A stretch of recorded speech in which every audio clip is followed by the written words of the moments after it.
Good morning. Committee will come to order. Thank all the members for being here, especially the big chairman, Mr. Rogers. I'm pleased to welcome the 25th Secretary of Defense, Ashton Carter. This is Dr. Carter's second appearance before the subcommittee secretary, although we know him well from his many years of service to our nation. We also welcome General Joe Dunford, a great Marine, Chairman of the Joint Chiefs of Staff, and Dr. Michael McCord, Controller of the Department. Mr. Secretary, Prime Minister Winston Churchill observed 70 years ago, and I quote, "From what I've seen of our Russian friends and allies during the war, I'm convinced that there's nothing they admire so much as strength, and there's nothing for which they have less respect than for weakness, especially military weakness." Churchill was referring to the post-war leadership in Moscow, but the same can be said today. I fear that, as I examine this administration's budget requests, they have to be breathing a sigh of relief. 1 year ago in this same room, we were told by the Chairman of the Joint Chiefs that our last year's budget request represented the lower ragged edge of resources the department needs to carry out its strategy. The budget request before us today is almost exactly the same amount as last year's, and yet this administration now claims to provide robust funding for your department.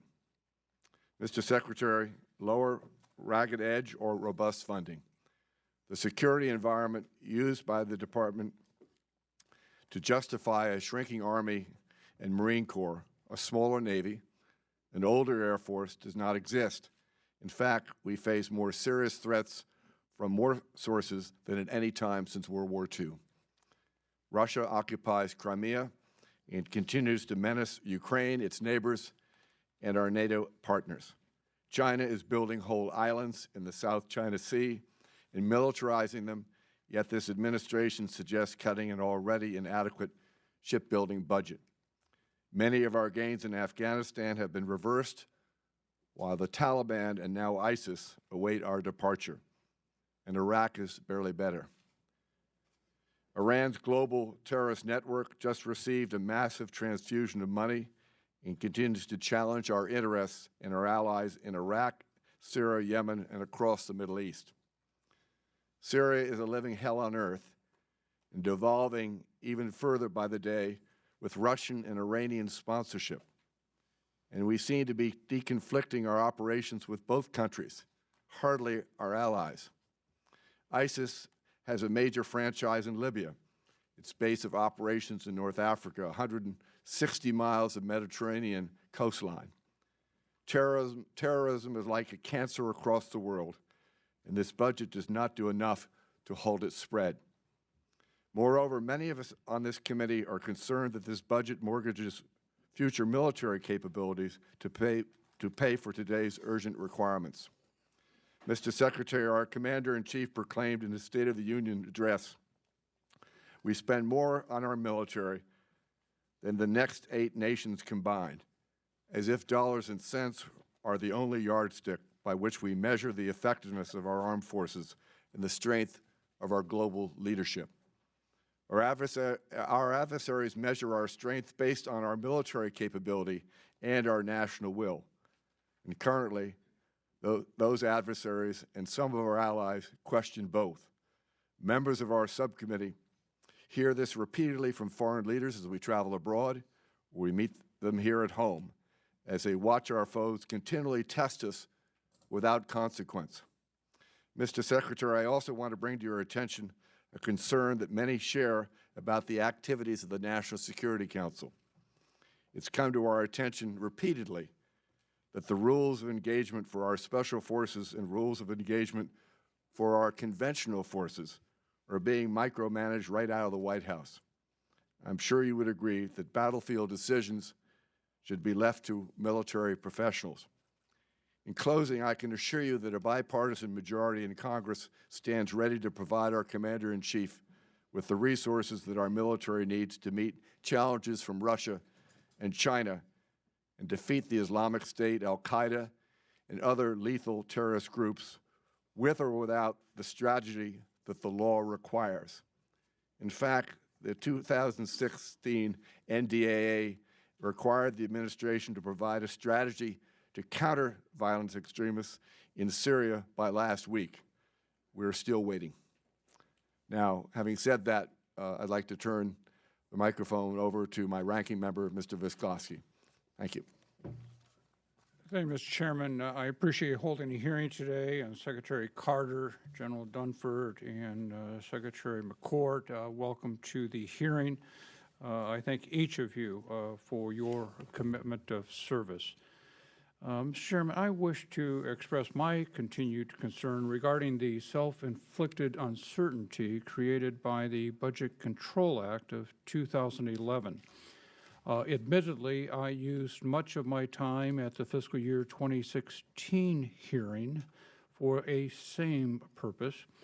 And although much has changed in the last 12 months, including the enactment of the Bipartisan Budget Act of 2015 that mitigated the BCA caps for 2 years, it is hard to argue that the Department of Defense or any federal agency is now appreciably better positioned to plan or budget for the future. It pains me to think about how much less efficient the Department of Defense has been over the last 6 fiscal years as it has been forced to carry out our national defense strategy in an increasingly unstable security environment you have described, while navigating the unpredictability of sequestration, a government shutdown, vacillating budget caps, continuing resolutions, and appropriations through no fault of the full committee that arrive well into the next fiscal year. Even the least clairvoyant among us can foresee the problems looming in fiscal year 2018. The BCA was sold as a deficit reduction tool, yet the Congressional Budget Office projected that from 2016 to 2025, the cumulative deficit will be $1.5 trillion more than the office projected in August of 2015. The prolonged inability of Congress and the administration to find a consensus needed to replace it and its faux austerity policies that truly address long-term drivers of our budget deficits, growth in mandatory spending, and the lack of revenue is an abject failure. On a positive note, despite the ongoing efforts in Congress to renegotiate the agreement of fiscal year 2017, I am guardedly optimistic that the BBA will provide some predictability in this year's appropriations process.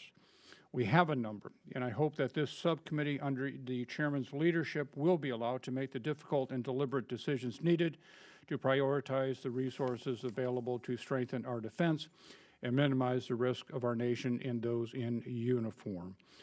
Secretary Carter, you have stated that this budget is a major inflection point for the department and takes the long view.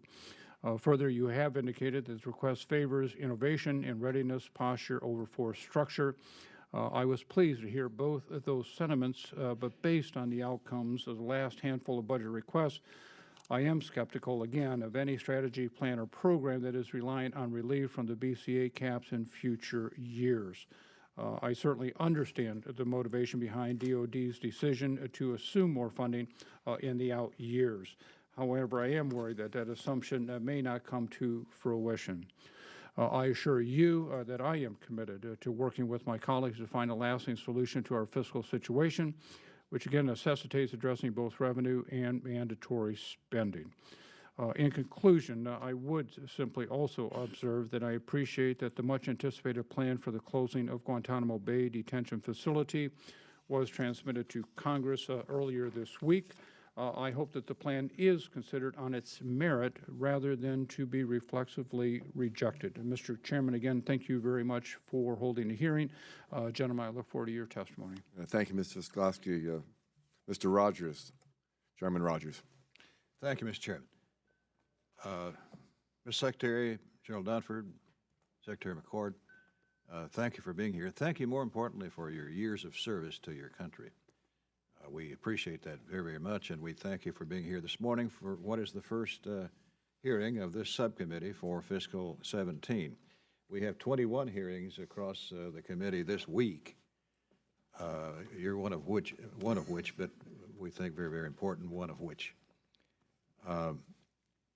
Fifth year in a row, this subcommittee has been able to pass the Defense Appropriations Bill out of the House I'm confident we can do the same this year. We know our troops and their families are depending on it. Our only hope is that when we pass a bill through this committee and on the floor of the House and send it to the Senate, that they act, which they've refused to do for the last several years. Consequently, we get into an omnibus negotiation by necessity to keep from closing down the government. But it's time the Senate acted on a bill. It's amazing. Under your leadership, the men and women who serve in the U.S. military answer the call time and again to leave their loved ones, put themselves in harm's way, execute challenging missions abroad. We're mindful that our responsibility to support our allies in need and respond to threats from our enemies imposes significant demands on our troops. This committee appreciates their dedication and willingness to serve and your leadership amidst the unprecedented challenges facing our nation this day. The global security environment continues to grow increasingly complex and unpredictable. And the mounting threats we discussed this time last year are still with us, and in some cases have increased. 2 years after the Russian annexation of the Crimea, Russian aggression remains a threat to sovereign states in the region and a considerable influence, of course, across the Middle East. The Islamic State maintains its hold on population centers where it terrorizes innocent lives, has created an unlivable situation for countless Syrians, Iraqis, now even Libyans. We've seen this conflict force the migration of millions of people, precipitating an unprecedented humanitarian crisis across the Middle East and Europe. Meanwhile, Iran and North Korea continue to rattle their sabers, while China exerts military strength in the Pacific. Today, we will discuss with you many of these threats and how your budget request addresses our ability to defeat them. However, we continue to hear rhetoric from the administration that appears to minimize or just flat out misunderstand the reality and the magnitude of the threat that we face from violent extremism. Just this week, the President announced his intention to close the Guantanamo Bay detention facility. At a time when the threat of terrorist activity at home and abroad shows no signs of abating, the President's advocating for the transfer of known terrorists out of the United States custody to countries where we cannot control their ability to return to the battlefield. For detainees that he believes pose a continuing threat, he asks the American people to allow them to be detained on American soil in their own backyard. As the President made the case that these prisoners will be subject to strong security measures while in the custody of other nations, a former Guantanamo prisoner was arrested in North Africa on terror charges. The Director of National Intelligence tells us that 30% of the prisoners released from the facility have re-engaged in terrorism. Yet the President continues to argue that releasing these prisoners will make us safer. That's twisted logic. Once again, I'm perplexed by the administration's decision to continue to prioritize this misguided campaign promise despite clear direction from this Congress, not to mention the implications for national security. With active duty in strength set to decline further in 2017, the conversation we will have today about responding to increasingly complex threats across multiple regions against enemies with very different missions and capacities becomes an even more complicated matter. The challenges you face are well documented. The demands they place on our troops and our military leadership are great. I look forward to discussing how this committee can best equip you to lead in these uncertain times and respond to threats to American security around the world. This committee remains confident in your ability to lead and protect our troops and to ensure the safety of Americans at home and abroad. You have our full support, and we deeply appreciate your service and your commitment to our nation and our servicemen and women across the world. Thank you. Thank you, Mr. Chairman. And indeed, you have our full support and the remarkable men and women you represent, whether as civilians or as military, the best of America. And we're so proud, all volunteers doing some remarkable things. Mr. Secretary, the floor is yours. Thank you for being with us. Thank you very much. Your statement will be put in the record and so forth. Thank you, Chairman. Chairman, thank you. Mr. Veslowski, thank you. And all of you, thanks for what you said about the troops. That means it all. That's what I wake up for every morning. I'm sure that's true of the Chairman as well. They are the best of America, and we're very proud to be associated with them, and I'm very pleased to hear you say the same thing. It's good for them to hear that, too. So thank you all very much. And thanks for hosting me today, and in general for your steadfast support to the men and women of the Department of Defense, military and civilian alike, who serve and defend our country all over the world. I'm pleased to be here with Chairman Dunford to discuss President Obama's 2017 defense budget, which marks, as was indicated, a major inflection point for this department. I'm also pleased to be discussing the budget first before this committee, which has been a leader in securing the resources the department needs. In this budget, we're taking the long view. We have to, because even as we fight today's fights, we must also be prepared for what might come 10, 20, 30 years down the road. Last fall's budget deal gave us much needed and much appreciated stability. I want to thank you, all of you, your colleagues, for coming together to pass that agreement. The Bipartisan Budget Act set the size of our budget, which is why our budget submission and my testimony focus on its shape. Changing that shape in fundamental but carefully considered ways to adjust to a new strategic era and to seize opportunities for the future. Let me describe the strategic assessment that drove our budget decisions.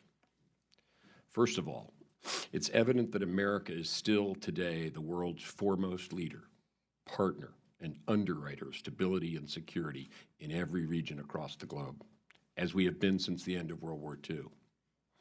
I was in Brussels the week before last, meeting with NATO defense ministers as well as defense ministers of the counter-ISIL military coalition, and I can tell you they all appreciate the leadership from the Department of Defense of America. As we continue to fulfill this enduring role, it's also evident that we're entering a new strategic era. Today's security environment is dramatically different from the last 25 years, requiring new ways of investing, new ways of operating. 5 evolving strategic challenges, namely Russia, which has already been mentioned, appropriately so, China, North Korea, Iran, and terrorism, 5, are now driving DoD's planning and budgeting as reflected in this budget. I want to focus first on our ongoing fight against terrorism and especially ISIL, which we must and will deal a lasting defeat, most immediately in its parent tumor in Iraq and Syria, but also where it's metastasizing elsewhere in the world. We're doing that in Africa. We're also doing it in Afghanistan, where we continue to stand with the Afghan government and people to counter al-Qaeda and now ISIL, while at the same time, all the while, we protect our homeland. As we're accelerating our overall counter-ISIL campaign, we're backing it up with increased funding in 2017 in our requesting $7.5 billion, which is 50% more than last year. Just this week, following the progress we've made in Iraq by retaking Ramadi, we've also made operationally significant strides in our campaign to dismantle ISIL in Syria. Their capable and motivated local forces, supported by the U.S. and our global coalition, have reclaimed territory surrounding the eastern Syrian town of Shadadi, which is a critical ISIL base for command and control, logistics, training, and oil revenues. More importantly, by encircling and taking this town, we're seeking to sever the last major northern artery between Raqqa and Mosul, and ultimately dissect the parent tumor into two parts, one in Iraq and the other in Syria. This is just the most recent example of how we're effectively enabling and partnering with local forces to help deal ISIL a lasting defeat. Next, two of the other four challenges reflect a recognition of, a return to, in some ways, great power competition. One challenge is in Europe, where we're taking a strong and balanced approach to deter Russian aggression. We haven't had to devote a significant portion of our defense investment to this possibility for a quarter century, but now we do. The other challenge is in the Asia-Pacific, where China is rising, which is fine, but behaving aggressively, which is not. There, we're continuing our rebalance in terms of weight of effort to maintain the regional stability we've underwritten for the past 70 years, allowing so many nations to rise and prosper in this, the single most consequential region for America's future. Meanwhile, two other long-standing challenges pose threats in specific regions. North Korea is one. That's why our forces on the Korean Peninsula remain ready, as they say, to fight tonight.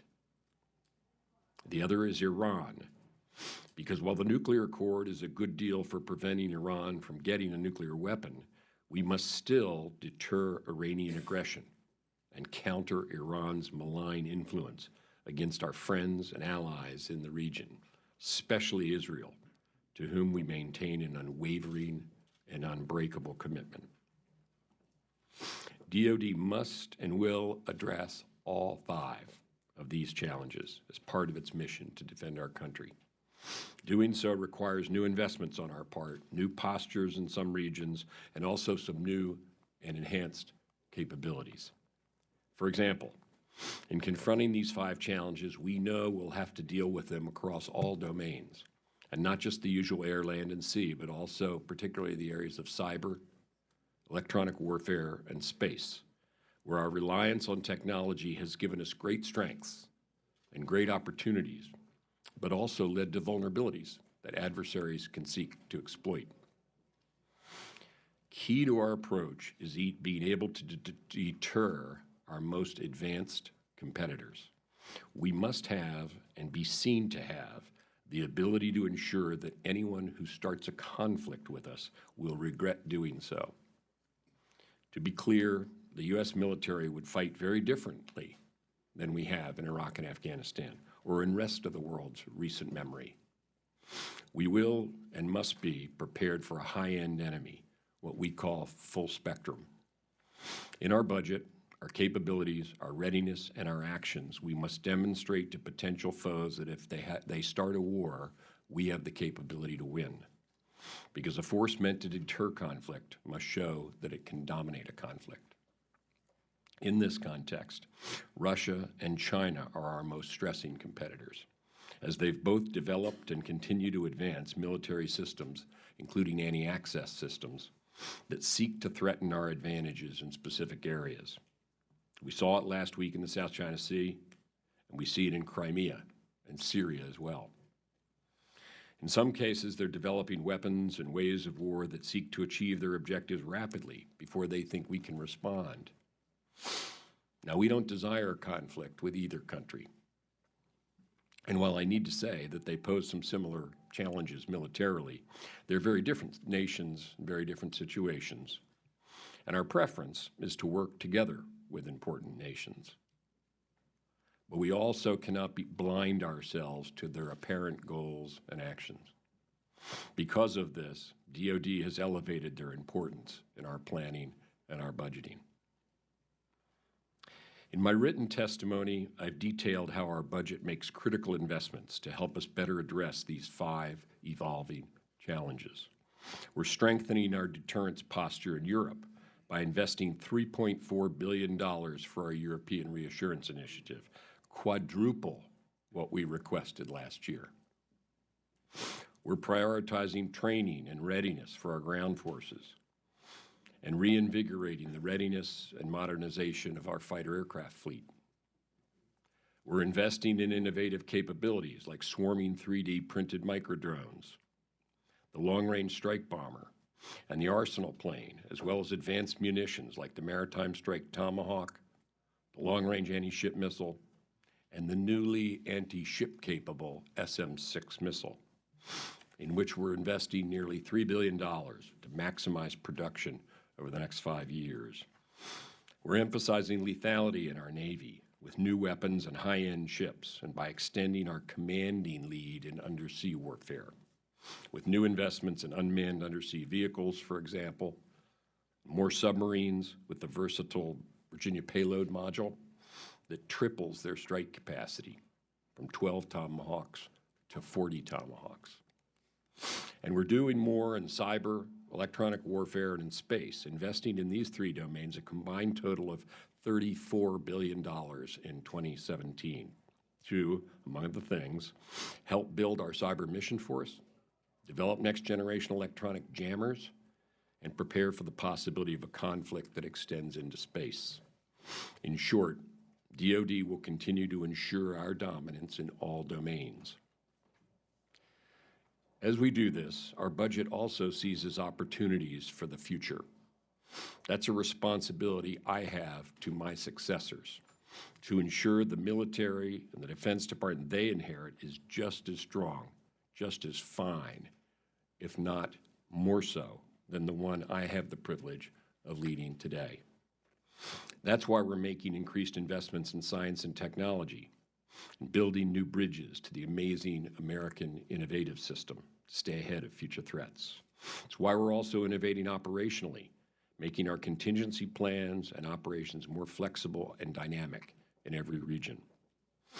It's why we're building what I've called the force of the future, because as good as our technology is, it's nothing compared to our people.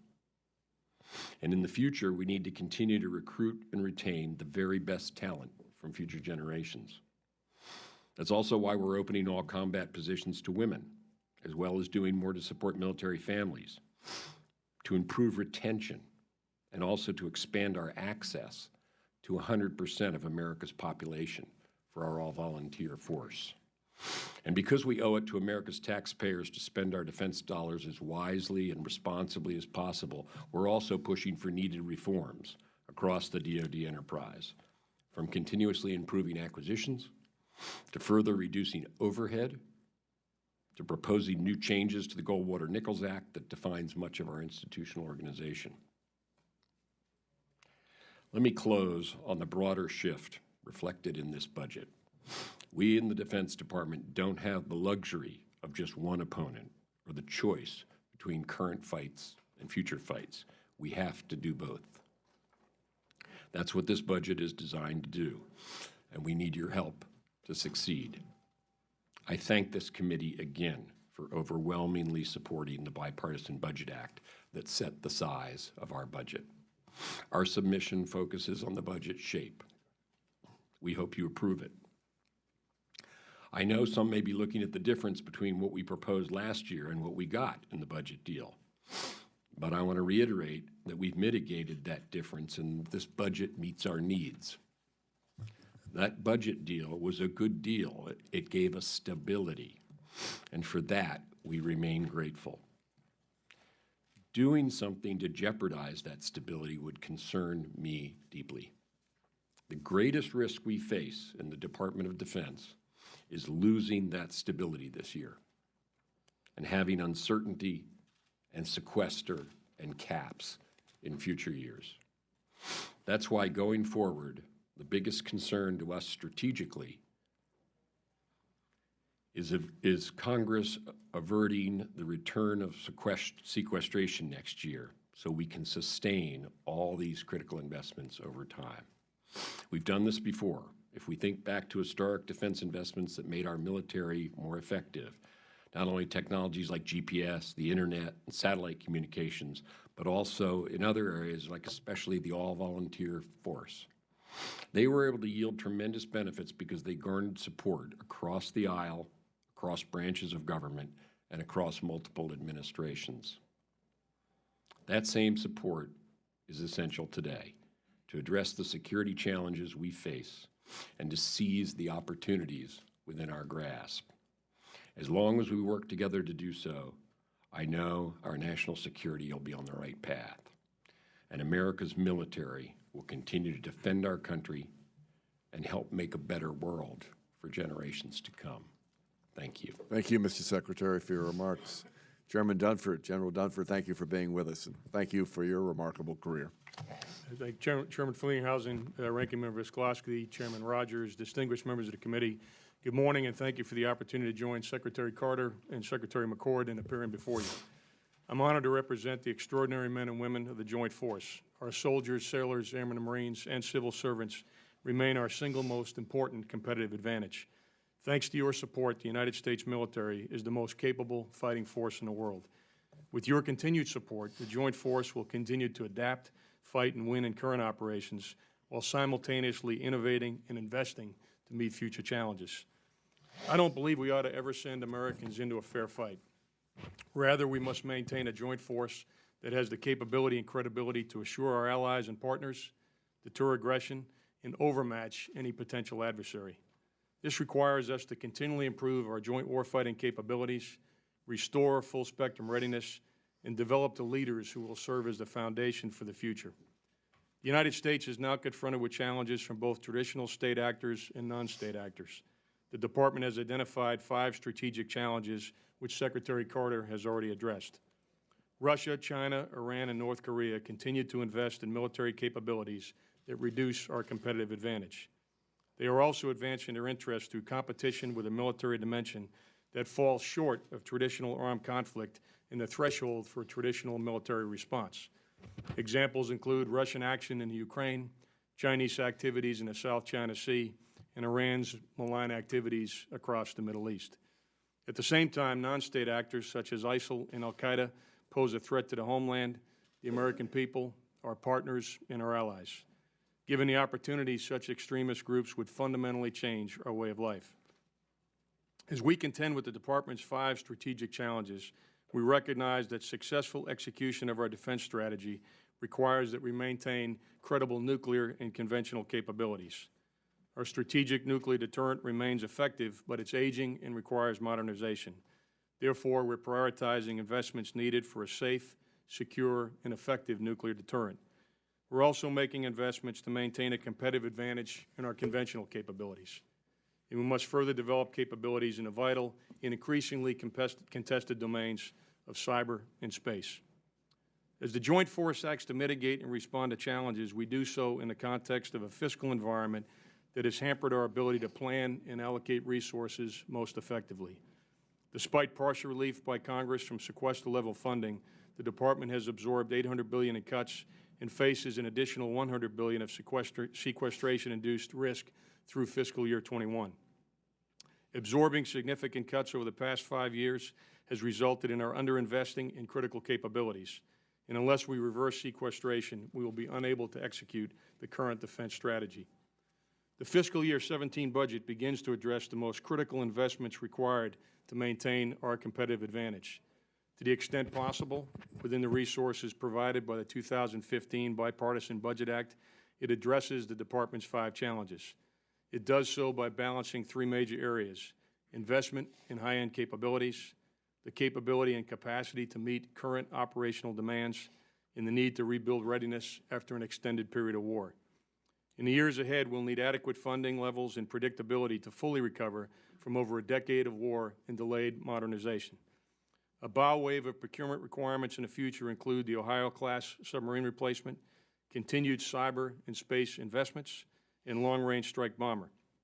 It'll also be several years before we fully restore full-spectrum readiness across the services and replenish our stocks of critical precision munitions. In summary, I'm satisfied that the FY17 budget puts us on the right trajectory, but it will take your continued support to ensure the Joint Force has the depth, flexibility, readiness, and responsiveness that ensures any future fight is not fair. Once again, thank you for the opportunity before you this morning, and I look forward to your questions. Thank you, General Dunford.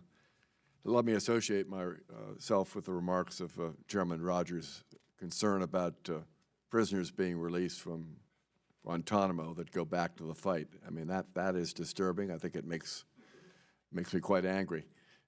In light of the President's intention to visit Cuba, there's been some speculation that there might be some announcement that would relate to the future of the naval station Guantanamo.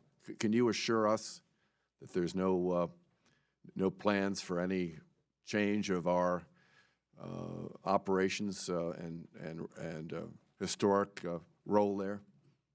I know of no such plans. Our plan, in fact, is just the opposite, which if you're talking about the Guantanamo Bay Naval yes, the naval base. There's been some speculation that this is not about, no, it's not about, Gitmo's a strategic location. Absolutely. We have less assets in the region than we've ever had. The detention thing is a separate subject, and just to agree with Chairman Rogers, the reason to have a conversation with the Congress about the future of the detention facility at Guantanamo Bay is precisely because there are people there who cannot be safely transferred to the custody of another country. That means they need to stay in detention. And so they got to go somewhere. And if they're not going to be at Guantanamo Bay, they have to be somewhere in the United States. The proposal that the President made and that we helped him craft asks Congress, because doing so is forbidden by law now, to work with us to see if we can devise a detention facility in the United States precisely in recognition of the fact that we're not going to be able to let these people go. Respectfully, my question had to do with the future of the naval station. The naval station. There's no plans for some sort of an announcement that would change our historic role there.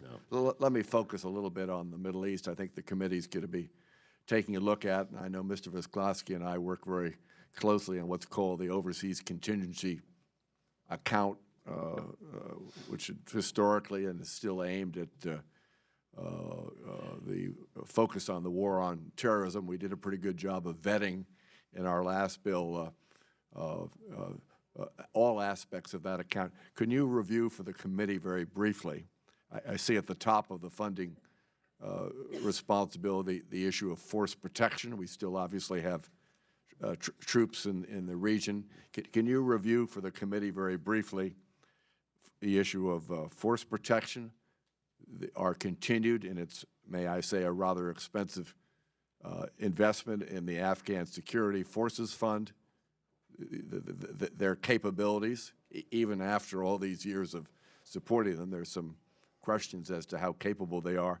And two areas that have been mired in some, I won't say controversy, speculation: Iraq train and equip, Syria train and equip.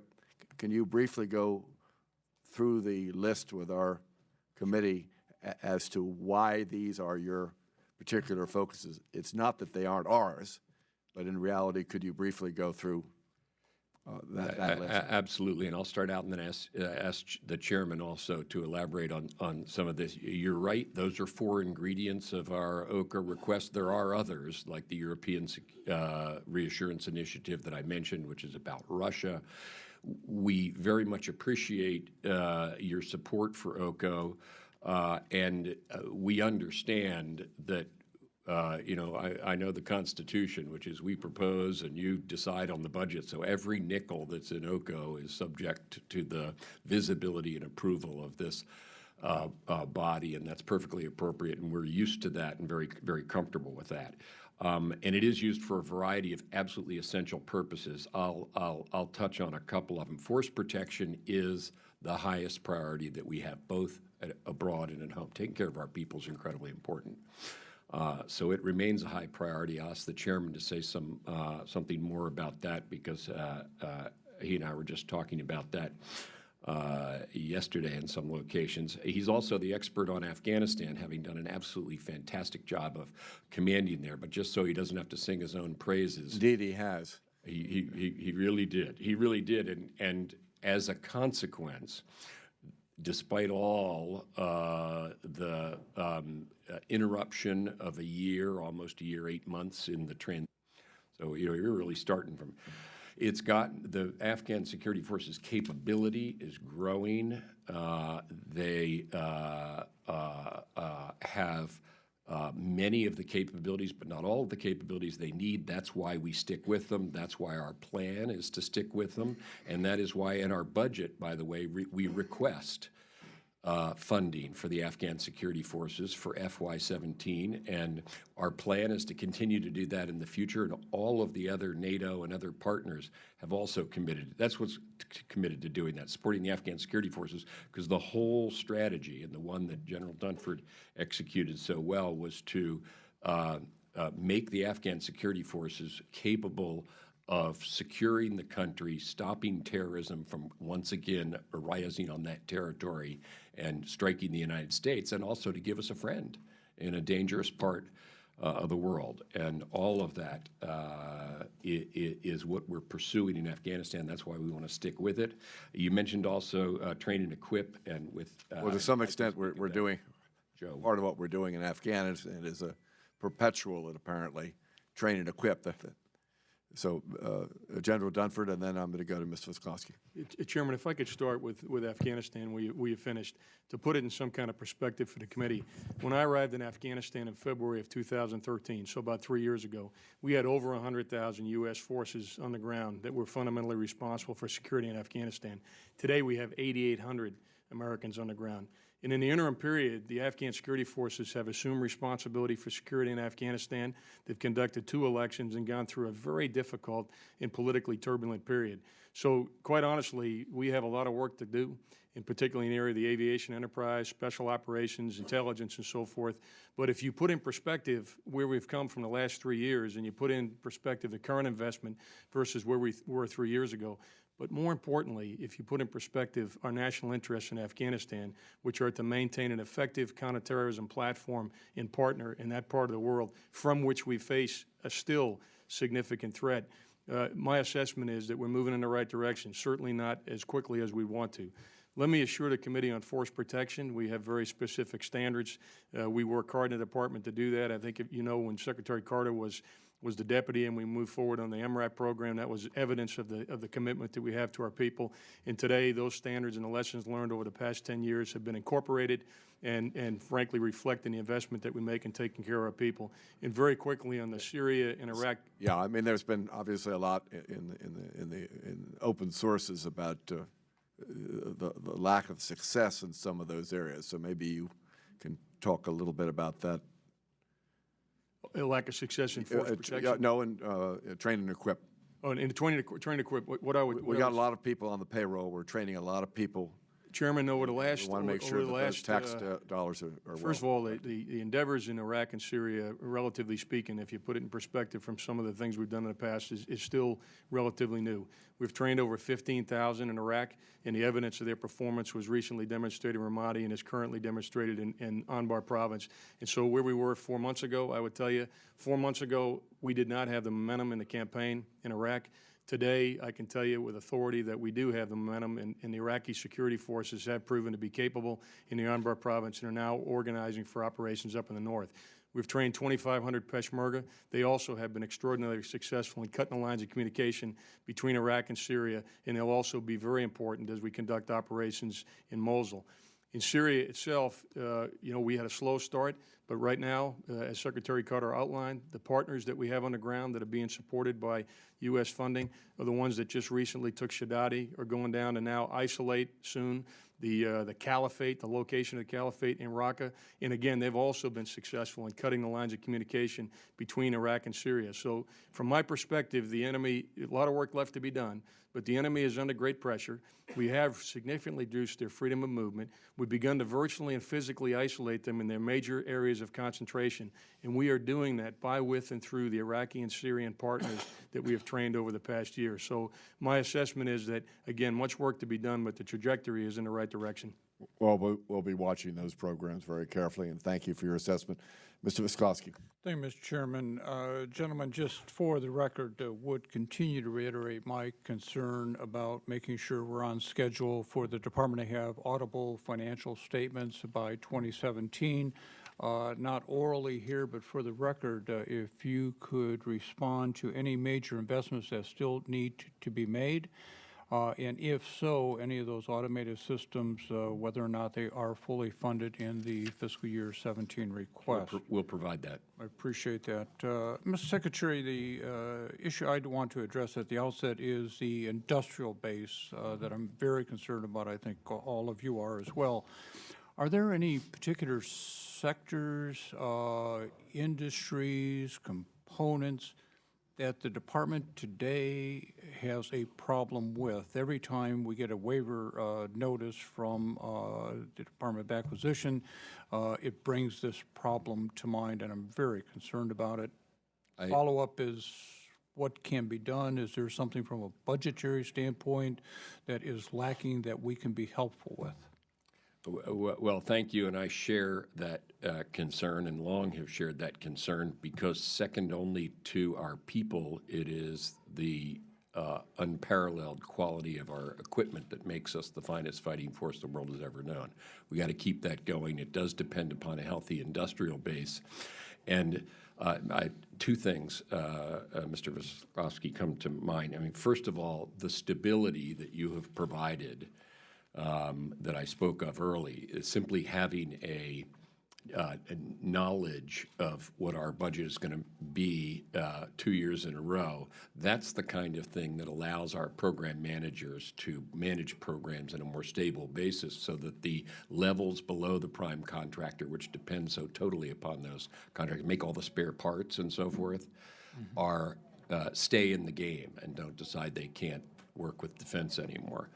In answer to your question, what's the single sector that I am most concerned about? One is certainly manufacturing, and that is one of the reasons why we have started manufacturing institutes, funded manufacturing institutes, several places around the country. These are public-private partnerships focused on manufacturing, because it's a problem in our country overall, is making sure that we maintain competitive advantage in manufacturing relative to other parts of the world. But it affects the defense industrial base very directly as well. And then there's some products that we can't outsource to other countries because we can't fully trust them. And that is the reason behind such investments, is the trusted foundry and so forth, so that to make sure that we have control over certain critical components. So it's a very broad, we have, almost $200 billion of investment that in our industry every year, research, development, and acquisition. It's a very substantial part of the industrial economy, and it's important that we manage it well so that the strength of America's manufacturing base stays strong and stays strong for us. Besides the predictability, which I wouldn't at all argue, are there any budgetary shortfalls? You mentioned the institutes. Is there anything we can do to be helpful to make sure we don't have any more degradation as far as the manufacturing? I think we have tried to put in our budget, but if I may, I'll come back and try to highlight the things that we have done. It's very much on the minds, I know, of our Undersecretary for Acquisition, Technology, and Logistics, Mr. Kendall. The manufacturing institutes come to mind. Changes we've made in payment schedules on contracts, but the main thing is the stability of our overall programs. But I will come back to you with more specifics, because I think it's an excellent, not an excellent concern. There's no such thing as an excellent concern, but I certainly share your concern. If you want to move on, go ahead. Chairman Rogers, and then Ms. Lowy has joined us. Chairman Rogers. China, developing, procuring aircraft carriers, submarines, amphibious assault capabilities, making territorial claims to shoals and reefs in the South and East China Seas, expanding them into islands of some size. By all accounts, China is positioning itself to exert more influence in the Pacific and trying to build itself into a maritime power. Meanwhile, they claim that they're being provoked by their neighbors and by the West, using it as a justification to aggressively pursue their own interests with regard to territorial disputes in the East and South China Seas. Ms. Secretary, what you're thinking now, has your thought process evolved in lieu of these, in light of these fairly recent developments on the importance China's placing on the development of a blue water naval force? Mr. Chairman, first of all, I agree with your assessment completely. And our assessment has changed over time, not because we've changed our assessment, but because the facts have changed. China is doing exactly as you say. There was a time when the Chinese military was largely a land-based military. It was a military focused on defense of its own territory. Now it clearly has the aspiration to extend its sway in the Pacific. And the United States policy there is, as it has been for 70 years, to remain the pivotal military power in the Asia-Pacific. That's what our rebalance to the Asia-Pacific is about. That's why we're making all the investments in high-end naval warfare, undersea warfare, new kinds of weapons, new aircraft, joint strike fighter, long-range strike bomber, and so forth in recognition of that. With respect to the Chinese specifically and the South China Sea,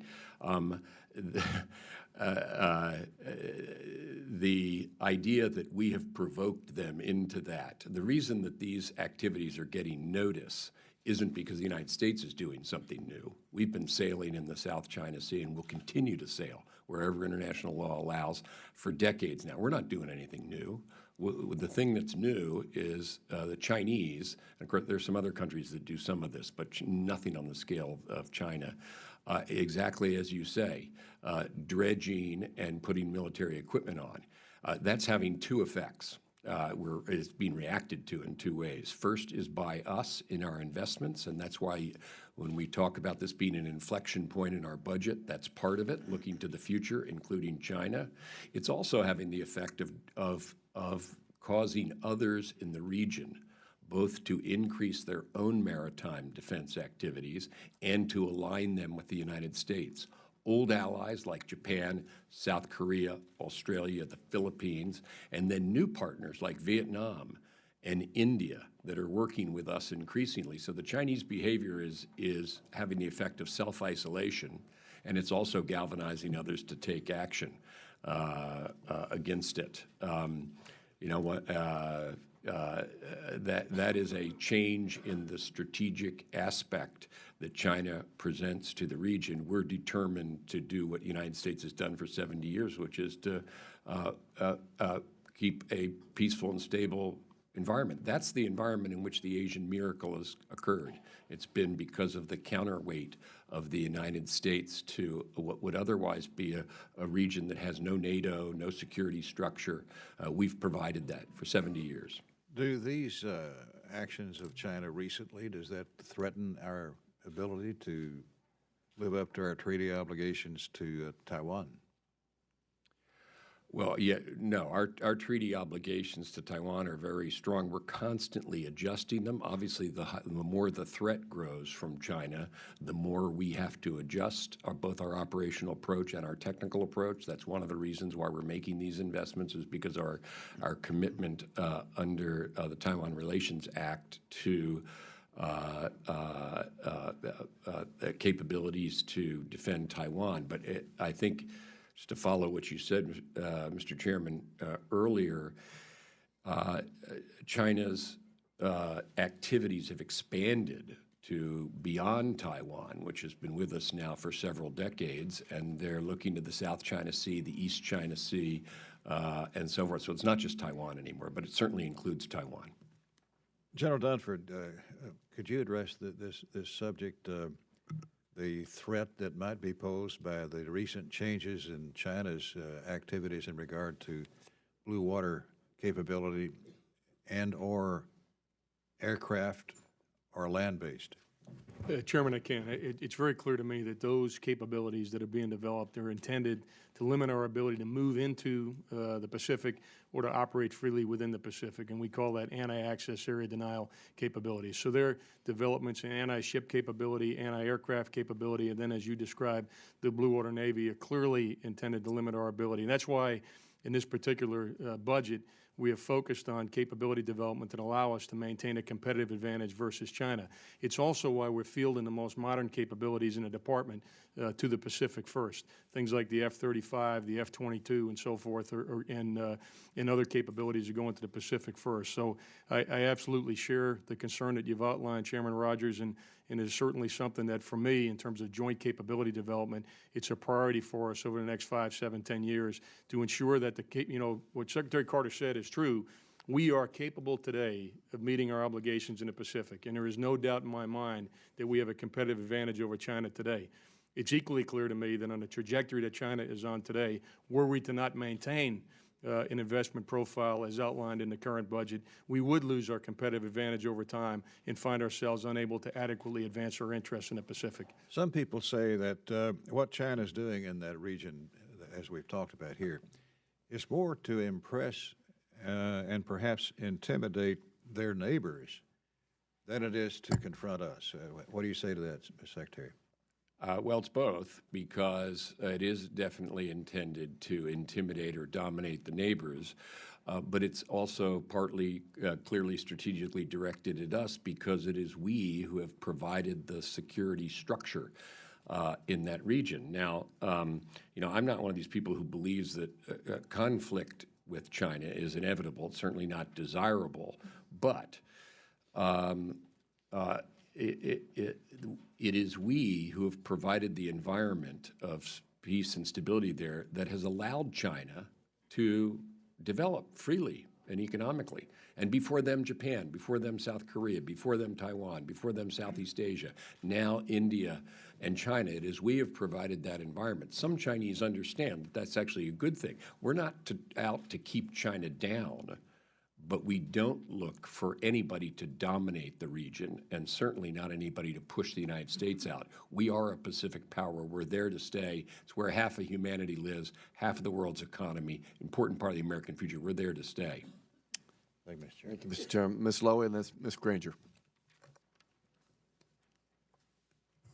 Thank you, Mr. Chairman, and welcome. And thank you for your service, Secretary Carter, General Dunford, and Undersecretary McCord. I know that there was some discussion before I arrived at the budget, but I'd like to hear you say it again.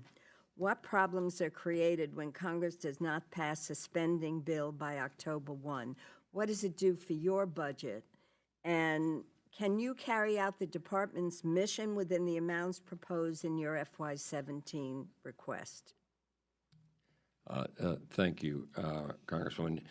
We can carry out the mission, as we've said, with a budget that we have proposed, which we proposed at the level prescribed by the bipartisan budget agreement.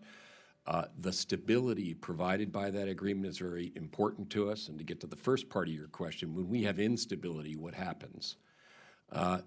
Within the department, we start to do things inefficiently. First of all, we begin to shorten the contract times, and so money is wasted. We can't plan programs for the long run. There's program instability, which hurts the industrial base. For our people, it is very bad for morale, both military and civilian. And people say, hey, what's going on here? There's gridlock in Washington. We don't have a budget.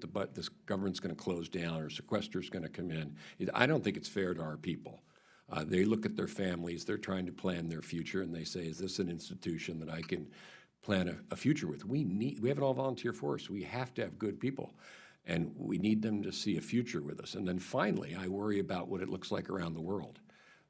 Friends and foes alike who say, geez, can't you guys get it together here and have a budget for the long run? So it is very deleterious to us to have instability, and that's why I'm so grateful to really you on this committee, among others, for coming together this year and putting together a bipartisan budget agreement. That's the basis on which we submitted our budget, and the stability provided to us is incredibly important. And Chairman, you may want to add anything on stability. The one thing that I would say, Congresswoman, is, you know, as I look at the last several years, we've kind of lived year to year, and I would echo the Secretary's comments. I'm confident that we can meet our obligations today. I'm equally confident that the bow wave of procurement that I alluded to in my opening remarks and the modernization that's been deferred over the last few years is a bill to be paid in the future. And as confident as I am about being able to say that we can meet our requirements today, I'm equally confident that were we to continue to do what we're doing over the last few years, there's absolutely no way 5 or 7 years from now we would have the same conversation about China that we just had with Chairman Rogers. It'd be a fundamentally different conversation. So that's where the piece about predictability and stability comes in, is you have to have a very coherent long-term view towards joint capability development. The living year to year, the uncertainty, the budgets that aren't complete, what that causes us to do, one, is be very inefficient with the taxpayers' dollars because we make bad decisions in that kind of environment. But more importantly, our focus continues to be on the near term, and we've got to be able to do two things at one time. We've got to meet our current operation requirements, but we've got to do the innovation and investments necessary to maintain our competitive advantage in the future. In achieving that balance requires a much different fiscal environment than the one that we've been operating in now for some 3 or 4 years. But thanks for your question. Well, thank you, and I know if it's up to Chairman Rogers and I, we will proceed with regular order. But talking about competition and workforce, I'd like to ask a question on cybersecurity. First of all, if you could please describe the primary risks faced by the Department of Defense in the cybersecurity realm. And the budget indicates that measures are taken to increase the capabilities of the cyber mission force initiated in FY 2013. If you could describe the primary elements, and how does the budget request support your efforts in cybersecurity? Thanks for that. I'll start with that, and then Chairman, you add. Our highest priority, to get to the first part of your question, our highest priority has to be defending our own networks, because our military networks are what stitches together the ingredients of our military and makes the whole greater than the sum of the parts. So all of our operations, ships, planes, tanks, people, troops, intelligence, and so forth, comes together in the network. And making sure those networks aren't penetrated or compromised is job one. We spend a lot of effort on that. We also recognize that cyber can be a tool that we can use against our enemies. So, for example, right now, and I can't go into details in this setting, but can with you separately, Cybercom is operating against ISIL, because these guys, you know, why should they be able to communicate? Why should they be using the internet? These are people who are not part of the free, open culture that the internet supposed. This is evil, and the internet shouldn't be used for that purpose. We can do that under our authorities as part of our campaign against ISIL. And the last thing, another priority for us is we do help. We don't have a lead here because there's Homeland Security and law enforcement and so forth. But if there are other kinds of attacks on the homeland, potentially, we would assist in the defense of our homeland in cyberspace as we do in everything else. In terms of our investments, you're right, 133 cyber mission force elements at Cybercom. That's just a piece of it, though, because the services all have cyber efforts. They're all tied up with the COCOMs. Those cyber efforts are included in our operations plans, and we have an enormous investment in our IT systems. Many tens of billions of dollars in our IT system, all of which is being modernized, put in the cloud so it can be better defended. So there's an enormous investment, and we've increased it in this budget in recognition of the growing importance of cyber and our need, as the chairman just said, to focus on the future. General, briefly, because I know Ms. Granger's would like to have. Congressman, I'll be very quick. First, with regard to the primary risk, and I would echo the Secretary, protecting our own warfighting capability is critical. But as much as you focus on the risk, every time we talk about risk in cyber, we ought to talk about opportunity as well, and we do have opportunities. And so to your second question about investment, the investments that we're making are across the range of our primary missions. One, to defend our own network, to support the defense of our nation, as well as take advantage of offensive capabilities to take the fight to the enemy. And the Secretary alluded to what we're currently attempting to do against ISIL, which we obviously wouldn't talk details in this particular venue, but the investments we're making. The Secretary also talked about the Cyber Mission Force. Over the last few years, we did build those 133 teams. Our investments this year are focused on providing them with the tools and, frankly, the training facilities, which are unique in cyber world, but those are probably two of the other areas that I would highlight that we're trying to do, again, to enhance the effectiveness of the capabilities we have. We will grow capacity over time, but this year's budget is focused on enhancing the capability of the cyber force that we've been building over the last few years. Thank you, and thank you, Ms. Lowy. Ms. Granger, and then Mr. Israel. Thank you, General Dunford, Mr. Secretary, for all the attention you're giving and keeping us safe, and there's nothing more important. As we do that, we have partners that we're asking to play an increasing role in the fight against ISIS. My concern is the foreign military sales. The process is cumbersome and it's bogged down.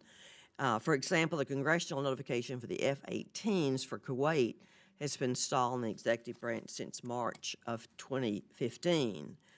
This is just one example of the many concerns we've been hearing. In fact, the delays are driving our partners to turn elsewhere, including Russia and China, for assistance. That's not a good situation for us. The relationships are critical to U.S. national security, and they must be protected. Our current action, lack of action, is risking our long-term strategic alliances. I know this is not just a DOD issue, but Mr. Secretary, you play a significant role in the process. What are you doing to try to expedite the requests from our partners, and what changes are being made to fix this problem? Well, I align myself completely with what you said. Our exports, defense exports, are a twofer. They help our industrial base, which in turn helps us because they make when others make investments in our defense industrial base, those are investments in the base upon which we depend. When they buy aircraft that we're also buying, they make them less expensive for us, so it's all good. And you know from the Joint Strike Fighter and other aircraft that how important that is. And then the other thing is that it makes them stronger, and they're our friends, and we don't want to have to do everything ourselves. So we're trying to get other people to get in the game, not be free riders, help us fight the fights that need to be made, and they need capability to do that. And then the last thing I'd say is you're absolutely right. If we don't give it to them, somebody else will give it to them, and that somebody else won't be what we want to have in there. So for all those reasons, speeding up the approval process, you're right, it's too cumbersome. There are lots of people involved. It's something I've been working on for a number of years. My predecessors did as well, and then I talked to Secretary Kerry about, and Secretary Pritzker as well. But this is an important, positive thing for American defense when we're able to arm our friends and allies so that they can we can help them help themselves. Chairman. Congresswoman, I just echo that. I was in Kuwait on Monday, as a matter of fact, and met with the Minister of Defense and my counterpart, the Chief of Defense. From their perspective, great partner. Our presence in Kuwait has been critical to prosecuting the current fight against ISIL. It's been critical for the last 2 decades plus, and they're incredibly frustrated. And I agree with Secretary Carter. Those are the kinds of countries that we should be keeping close. They're valuable allies, both in the fight and from a U.S. posture perspective. And we should look for ways to expedite the delivery of equipment because they have and they will go elsewhere. And we want to build interoperability. We want to build effective partnerships and allies. And one of the ways you do that is this commonality of equipment. And if they're going to buy Chinese UAVs or Chinese aircraft or missiles or those kinds of things, it makes it incredibly difficult for us then to put coalitions together in a circumstance like we find ourselves right now. And winning in the circumstance we are in right now, make no mistake about it, is going to require an effective coalition. So I think it's a foundational element of us actually advancing our national security interests interests is to make sure we have that interoperability and commonality of equipment. And in order to incentivize people to deal with us, we got to make it easier. We really do, and so anything that we can do from the Congress to help speed that up or make it smoother, please let us know, because we understand. I always go back to Egypt, and when they had the uprising in Egypt, everything just shut down. There was no communication except military to military, because they're using our equipment, and we trained their pilots, and so we kept that going and knew what was happening that way, and we really need to do everything we can to make it faster and smoother. Thank you both very much. Thank you, Ms. Granger. Mr. Israel, and then Judge Carter. Thank you, Mr. Chairman. Mr. Secretary General, welcome. Before I ask my question, I want to, Mr. Secretary, commend you on, I know you make many smart decisions. One of the smartest is the appointment of Steve Hedger as Principal Deputy Assistant Secretary. He began his career in my office as a legislative assistant for defense issues. Well, thank you for that, because I couldn't agree with you. He's absolutely fantastic, and I rely on him completely, and I'm grateful for him. And now we've embarrassed him thoroughly. Mr. Secretary, a good part of the debate in this committee and the debate on the budget revolves around the issue of military hardware, platforms, technologies, systems. I want to ask about the software, and by that I mean how we educate our officers, our troops, the intellectual talent that we need. This is something I learned when I was on the HASC, and former Chairman Ike Skelton and I worked on professional military education. And I also learned it firsthand during a visit to Iraq when I was speaking with General Odierno, and I asked him, what do you need? What kind of deficiencies do you have?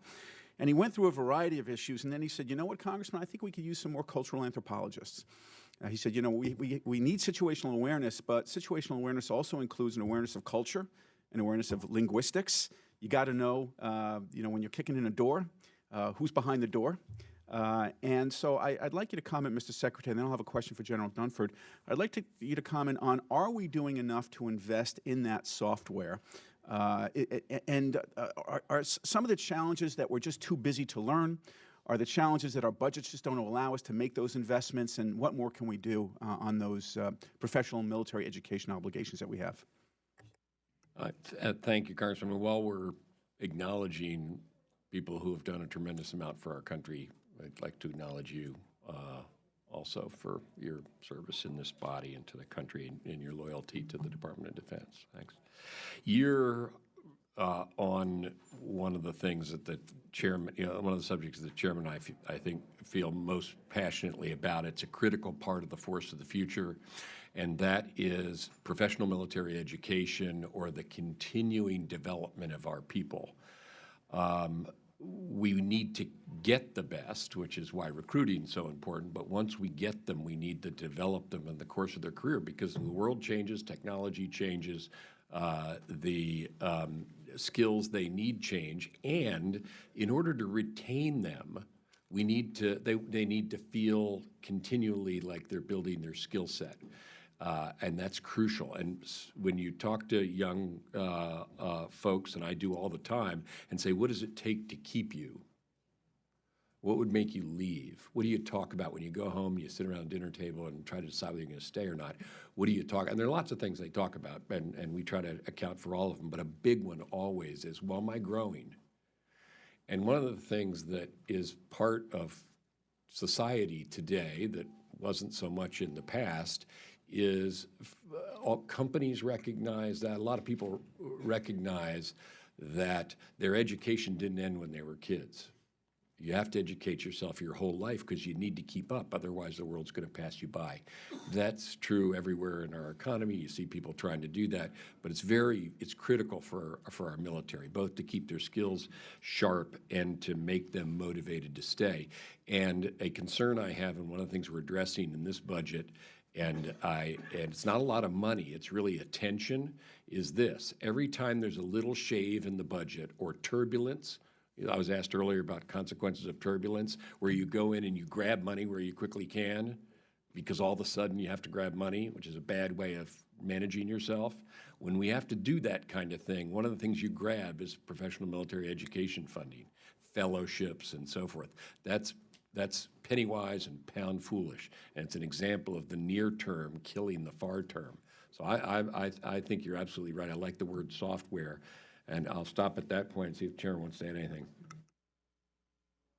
General, General, if you would elaborate on that in the time I have left. And may I also ask you to comment on something I know you have worked on, and that is the value of mindfulness in helping to shape sharper and better minds in the military. I will, Congressman. I'll start with the mindfulness question. I became aware of mindfulness about 6 years ago when I was commanding out in the West Coast, the 1st Marine Expeditionary Force, and we were looking for ways to enhance the resilience of our Marines and sailors at the time. And got a briefing from a Dr. Liz Stanley at the time, who made it clear to me that mindfulness will help us in terms of enhancing resiliency to force, mitigating the consequences of things like post-traumatic stress, but more importantly, enhancing the ability of people to deal with the challenges and focus on the challenges they confront at a particular time. So I think there's a lot to that, and we've continued to work that over the last few years, and I think there's a lot of promise to enhance the capabilities of the force with mindfulness training. Thank you, Mr. Chairman. Judge Carter, and then Mr. Rufusberger. Thank you, Mr. Chairman, and welcome. We thank you for all you do for our nation. You are an important part of keeping us safe, and I'm proud to know you. Secretary Carter, as you well know, only 5 of our NATO allies meet their obligations on defense spending, with one of them being Greece, who backed in the wrong way. A strong and stable Europe is, of course, vital national security interest of ours, but even more importantly, it's of the European citizens. With the European Reassurance Initiative funding in FY17 quadrupling, what concrete steps are you taking, or can we take, to force Europe to reassure themselves? And how can we better incentivize European countries to contribute more to their own safety? Could you take us through the decision-making that was involved in deciding to implement a rotational ABCT as opposed to a permanently stationed ABCT? Wouldn't an enduring unit encourage critical strategic partnership with allied nations' armed forces and provide a greater institutional knowledge and mission capability as compared with a rotational force?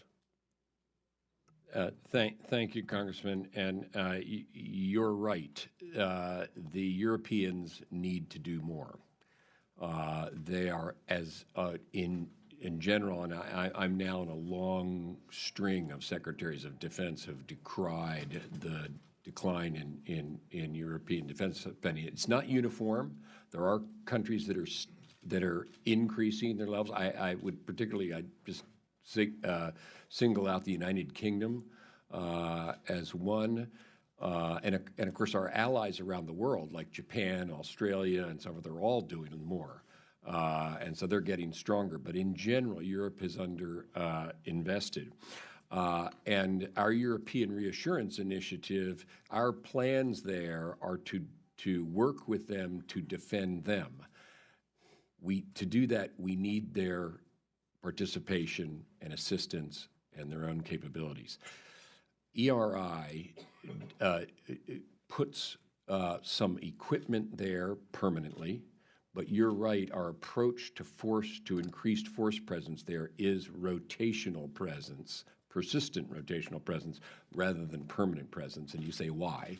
And the reason is that is twofold. One is that we don't think it's practical for us to get support for increasing more overseas basing in Europe. The pressure on us has been in just the other direction, and we've been doing less in Europe, continuing to have a strong defense of Europe, but have fewer forces positioned in Europe. We think we can do the mission, we know we can do the mission rotationally in a better way in the following sense, and I'll let the chairman elaborate on this, but I know if you spoke to the Chief of Staff of the Army and the Acting Secretary of the Army about this is what they've told me. They actually prefer the persistent rotational presence because it's better for readiness.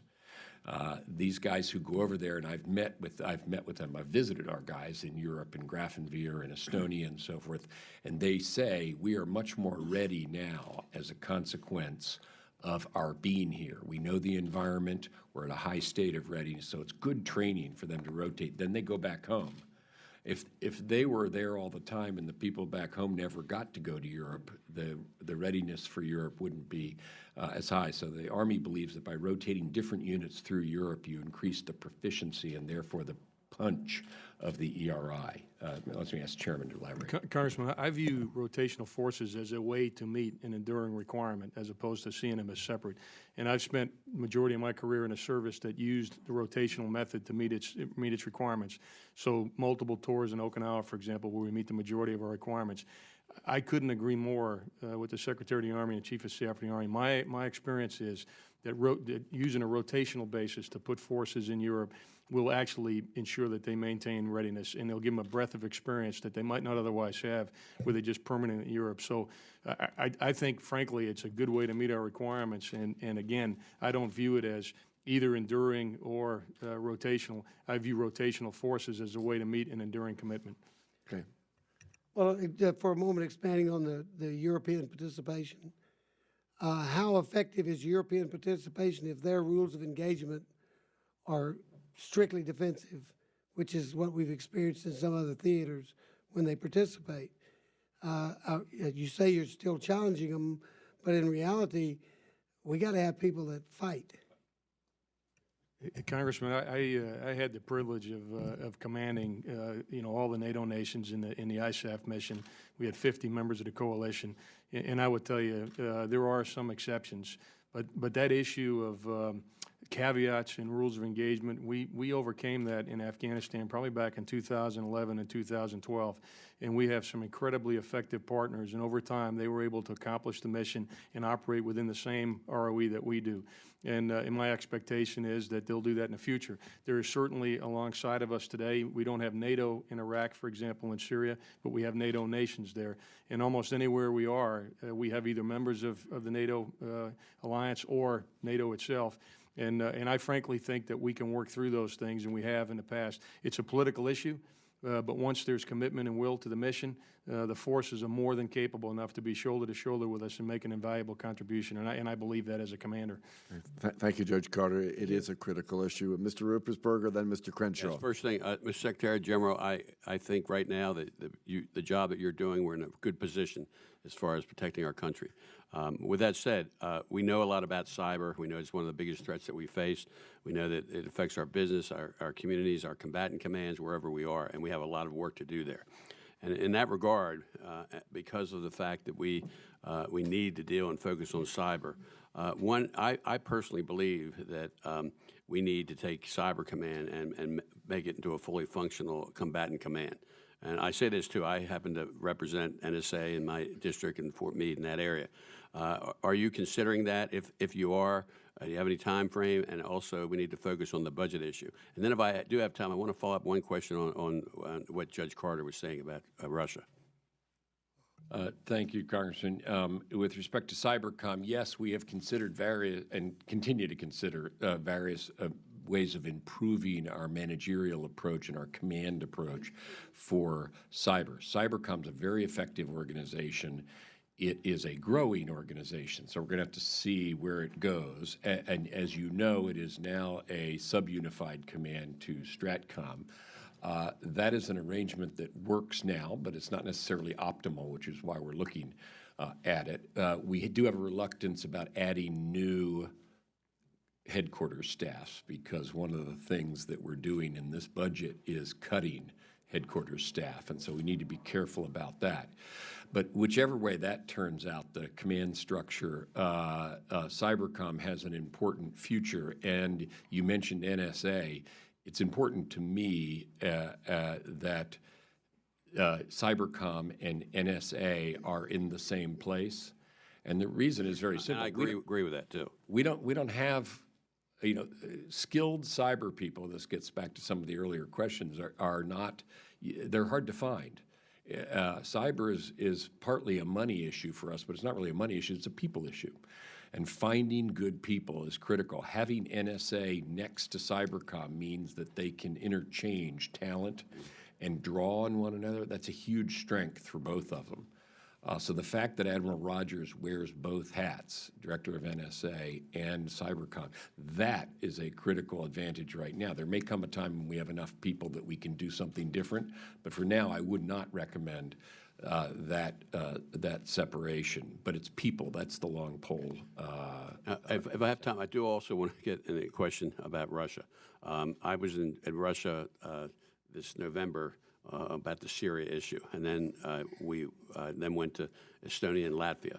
And there is a great concern in talking with representatives from other countries in the European area, Poland and Romania. There's a great concern. Will the United States stand behind them if the aggression of Putin continues to go on, especially in those border states? They are concerned. I think the fact that we're going to put about 4,000 or 5,000 troops in that area will help them, but I think we have to let them know and let the world know and let Putin know we are the strongest military in the world, and we need people to know that. And I'm wondering if there are any strategies that we might even consider. You don't want to escalate, but you also want to stand up and show that you're strong, and you need to get the morale of these countries. Something, putting troops on the border, if that's the case. And I'm not saying to do that. That's your call as far as the military. But I think we need to show that we're strong, that we're not going to tolerate the aggression of Russia, and especially with our allies that are right on the border. I'll start first, then, Chairman. The reason why we're quadrupling the ERI is precisely for the reason you say, to signal the determination of the United States and NATO to defend NATO territory. We do that with activity sets, which are these equipment sets that move around. We do it with rotational presence. We do it with the permanent presence that we have there in Europe. We do it with exercises and so forth. But and Russia should know that what they see there in Europe on a daily basis isn't what we'd use to defend Europe. They'd get the whole weight of the American military behind the defense of Europe. And we have plans to do that. That is one of what I was alluding to earlier. For the defense of our NATO territory in concert with them, and we would do it with the full weight of the United States, as has always been the case in the defense of Europe. It's going to be a different kind of thing than it was back in the days of the Fulda Gap, and I emphasize that we call it the new playbook because it's not just territorial. It's little green men, what we call hybrid warfare. I'm sure you heard about that in your travels. It's the other kinds of things, the kinds of things you saw in Crimea and Ukraine. So it's a different kind of threat, but it's exactly what we have to plan for in order to show strength, but most importantly, be strong in defense of our NATO allies. If very briefly, because I know. Congressman, very quickly, the Secretary mentioned exercises, and you asked a question specifically about, were we to posture forces on the border, would that make a difference? I would just say that, what the European Reassurance Initiative does in terms of increasing exercises is two things. One is it helps us develop interoperability with our NATO partners, so that's important. But the exercises that General Breedlove designs are designed to send a clear and unmistakable message of our commitment to Europe as well, our commitment to Article 5 of the NATO alliance, and as importantly, a clear demonstration to Russia that, if Russia faces NATO, they face the full weight of the military capability of 28 nations, the full economy of 28 nations, and the full political will of 28 nations. And quite frankly, if you put all that together, that's a pretty overwhelming challenge for the Russians. And our exercise is designed to make sure one part of that is clear, that we can bring the full weight of the military capability of 28 nations to bear in the event of a contingency. Okay, thank you. Non-NATO ally support for Ukraine would be appreciated, I know, by the Ukrainians. They're still waiting. Mr. Crenshaw, and then Ms. McCollum.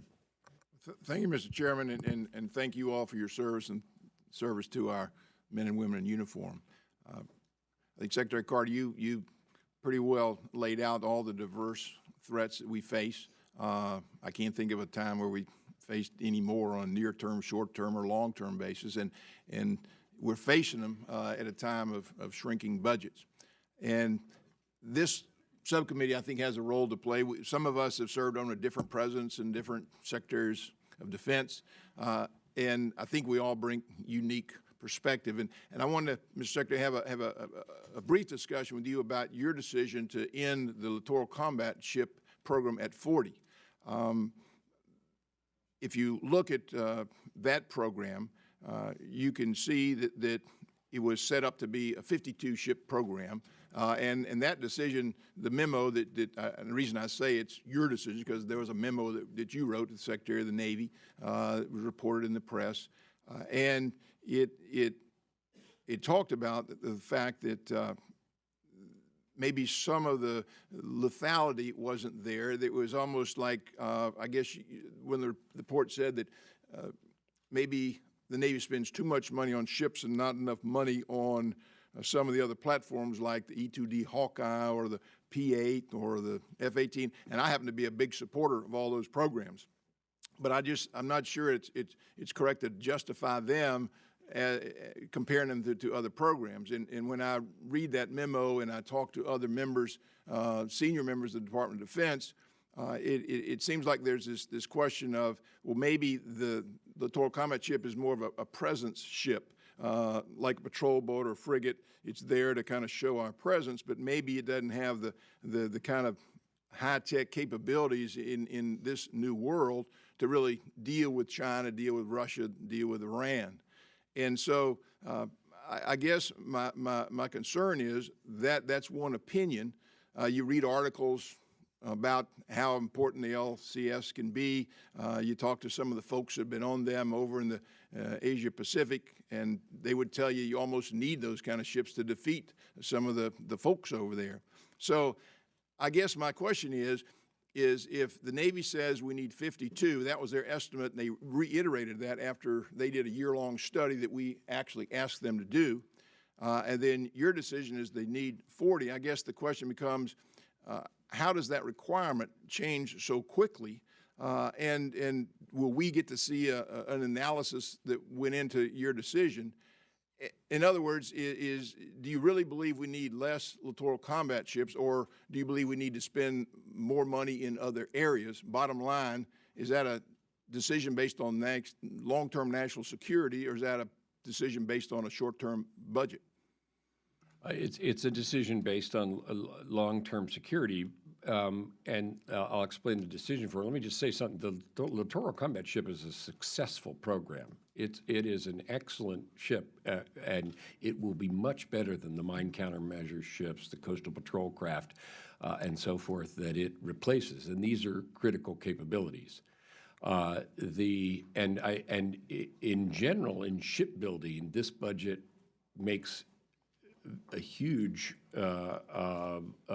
investment in shipbuilding. New DDGs, new Virginia-class submarines, aircraft carriers, overhaul and maintenance of aircraft carriers, amphibious ships, the first Ohio-class replacement submarine. So there's an enormous amount in, I should add also some, the added Virginia payload modules for the submarine program. So there's a lot that goes into shipbuilding, and our ships, the number of ships in the U.S. Navy is actually increasing. It's going to go to 308 from about 280 today. So we're going to have a bigger Navy, not a smaller Navy. That's our plan, and that's in the budget in front of you, a Navy that gets larger. But to the question of the littoral combat ship, the Navy's warfighting analysis concluded 40 of them were enough. And yes, we did want to apply resources elsewhere as to the lethality of our ships. That's critically important, that we not only have enough ships and more ships, which we're going to have, but that they're the very best. That's why we're investing in combat systems. That's why we're investing in all the new missiles and weapons that I talked about. We have a new lightweight torpedo, new heavyweight torpedo program, various anti-ship missiles, including the new capability for the SM-6 missiles, surface-to-air missiles, all the stuff that makes our Navy the most lethal in the face of China, Russia, Iran, others who are trying to have that capability. So there is some balancing that needs to be done between high-end and very important lower-end ships like the littoral combat ship. There's nothing wrong with, I just want to be clear, there's nothing wrong with the littoral combat ship. We like it. Our plan is not to buy 52, but to buy 40, but that doesn't mean there's anything wrong with the program. It's been very successful, and it is needed in those numbers. Thank you, Mr. Chairman. You, Ms. McCullum, and then Mr. Graves, a gentleman from Georgia.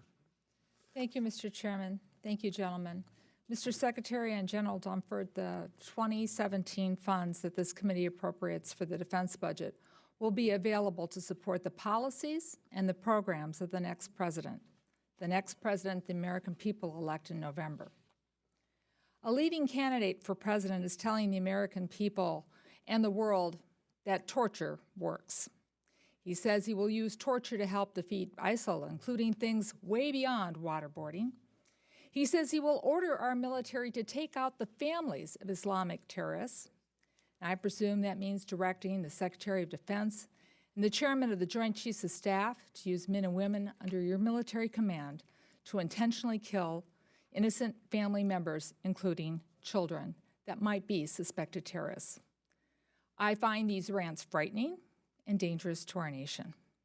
General Dunford, do you support allowing U.S. troops or the intelligence community to use torture to exact information from suspected terrorists? Does the use of torture advance the military or national interests of the United States? Congressman, before the chairman answers your question, I really need to say something, and the question is a fair question. I want to say something about the framing of it that I believe in very strongly, however. Please, sir. Which is, this is an election year. We'll have a new president. I recognize that. I feel very strongly that our department needs to stand apart from the electoral season. So I respectfully decline to answer any questions that arise from the political debate going on. I just don't think that's appropriate, and I want General Dunford, especially even more so than me, not to be involved in political debate. So I think if you address the general question of how we try to conduct ourselves as a military in the air in Syria, you were a commander in Afghanistan, that's fine. But with great respect, I just want to. We respect your decision. And well, we had discussions on the political nature of Guantanamo and President Obama. Will you just make a blanket statement then as to the military's role of the use of torture? Because we've had a lot of hearings on this. This caused a lot of angst in this Congress. We went through one administration that used it, and as far as I know, we're working to stop and ban the use of torture because it does not serve our national interests. Congressman, let me answer the question broadly without getting into what Secretary Carter highlighted. One of the things that makes me proud to wear this uniform is that we represent the values of the American people. And when our young men and women go to war, they go with our values. And I think our performance on the battlefield over the past decade plus of war reflects that young men and women from this country bring their values with them. And when we find exceptions, you can go in a war with the values of the American people. That's what we have done historically. That's what we expect to do in the future. And again, that's what makes me proud to wear this uniform. Mr. Chairman, I'm assuming the values of the American people do not include torture. Thank you, Mr. Chairman. I agree with you. I agree with the general statement as well. Mr. Graves, and then Ms. Capter. Thank you all, both of you, everybody for their patience. Thank you, Mr. Secretary. I'm very concerned with the timeline and the funding reduction included in this year's budget for the JSTARS recap, and wanted to discuss that for a few minutes. The timeline for IOC has gone from 2022 to 23 to 24.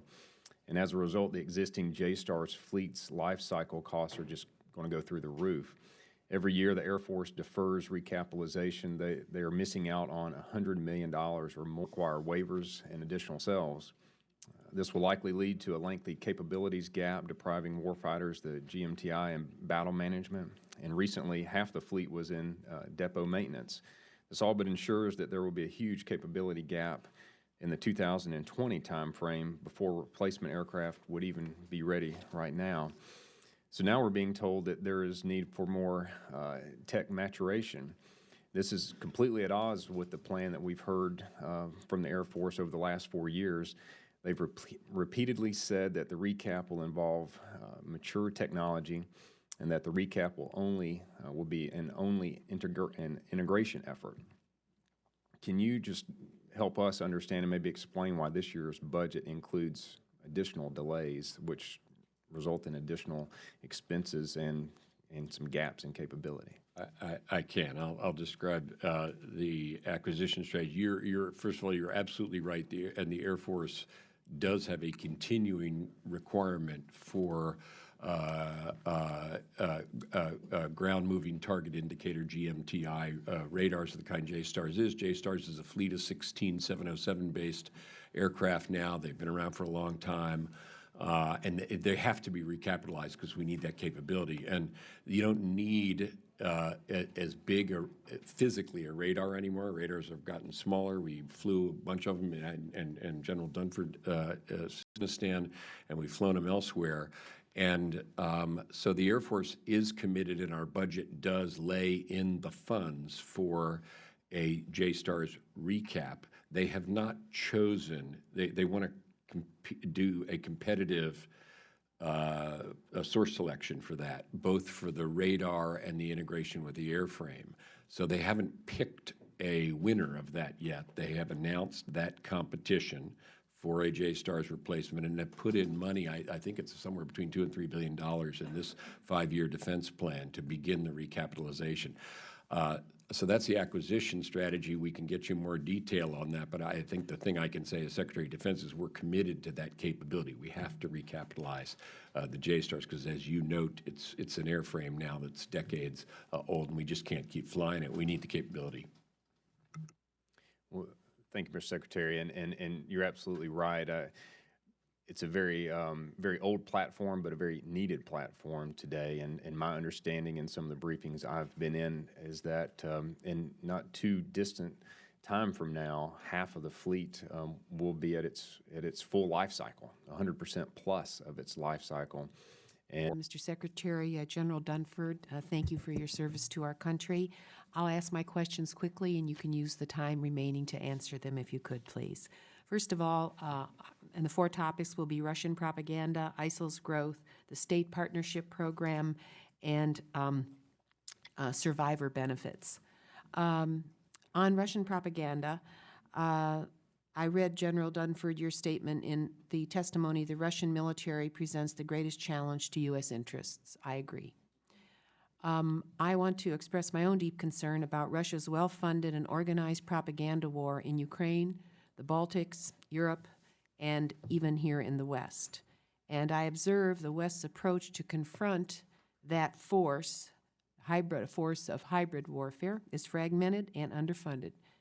Can you respond, potentially review what is being done across various departments, design a strategy to counter Russia in their efforts, including assigning a lead in the administration to this task, working with our allies? Number 2, on the state partnership program, I think it's one of the most effective tools in working with our European allies to meet the challenge we face in Europe. Ohio, for example, our Guard has a relationship ongoing with Hungary and Serbia, California with Ukraine, Illinois with Poland. What does the budget do to facilitate this growing capability that is essential, really, to carrying out our activities in that realm? Thirdly, describe the development and size of ISIL as a terrorist force and the motivation for what seems to be drawing additional adherents, and would appreciate for the record what is DOD's view of victory in Syria. And finally, on the matter of survivor benefits, I was recently contacted by a veteran constituent with 3 children who's an Afghanistan veteran herself at the E7 level and has PTS. She's a Gold Star wife due to the death of her husband in Iraq in 2004. Under current law, a required offset in payments between her dependency and indemnity compensation and her survivor benefit plan annuities prohibits her from receiving the full amount of both. For the record, let me also state 5% of military widows remarry, 95% of widowers do. For women with children, it just seems to me there ought to be something going on at DOD that would help those who have so nobly served our nation. So I wanted to put that on the record, and if you can't fully answer it here, I appreciate it in your written reply. So first on the Russian propaganda issue. Thank you very much, Congresswoman, and I'll start on the Russian propaganda thing. It is related to hybrid warfare. Russia has bought media in the West, no question about it. You can turn that on in your own living room, and of course, and sometimes that contains what I've called the big lie. And our principal response to that as a country and as the West is the truth. But we have to watch the effect of that, and it is related, and the State Department does that, the intelligence community does that, and others. But for our part, you asked us, it is related to hybrid warfare. And earlier we were discussing the European Reassurance Initiative and its parts, and and we were talking about territorial defense, which is important. But another critical part of the ERI is hardening the states of Europe to essentially subversion, which is hybrid warfare shades into subversion, hardening them by helping them to defend themselves from cyber manipulation and from other kinds of insidious influences that we saw precede the Russian actions in Crimea and Ukraine. So we're trying to learn from that. That's exactly what hybrid warfare means. That's why hybrid warfare is part of the new playbook, as I call it, for NATO. It's not like your NATO was long ago, which in the Fulda Gap, which was a more conventional kind of conflict. We have to expect a more unconventional kind of conflict, and that is exactly what the chairman and I and General Breedlove think about and plan for when it comes to Europe. I'll stop there, except with just one, if I may put in a plug for the state partnership program with you. That we get huge value out of these state partnership programs. We fund them, and their people are very enthusiastic. The countries tell me all the time how much they love the state that is their partner. It's a great way of tying America to others and complementing what the Defense Department does institutionally. So they're great programs, and I appreciate your support. I hope, Mr. Secretary, with that endorsement, that you will find ways to broaden it, to fully utilize it, particularly in those places which are so much at risk right now. And on the propaganda front, I really hope in your position you can lead an administration effort to be a little more coordinated, not just DOD, but we need a strategy to totally combat the propaganda that is flooding nations like Ukraine. It is not in our interest. It is not in Liberty's interest to have this continue without an equal response, and the West response is very anemic compared to what is coming out of the Russian. Yeah, let me commend Ms. Kaptur for her persistence on this issue. And while you're aiming at Russian propaganda, we might come up with a game plan for ISIS and Islamic State as well. Mr. Calvert and Mr. Ryan after. Thank you, Mr. Chairman. Secretary Carter, General Dunford, Mr. McCord, thank you for being here. Thank you for your service to our country. We certainly appreciate it. I want to expand on Chairman Rogers' questions regarding China. And obviously, China has been closing the technology gap between our countries. Its military, until recent history, as you mentioned, historically was focused internally with their primary mission to protect the Communist Party and the existing government within their country. Until recent history, they've been interested in projecting military power just in their own region. I would argue that we win wars not just because we're just the best trained and most proficient, because we're very good at large-scale strategic, operational, and tactical logistics, supply, maintenance procedures, and practices. We're good at getting our people and our equipment anywhere on the globe in a timely manner and have the decades of conflict experience through the world and in prepping and executing these combat service support functions. China is new to this.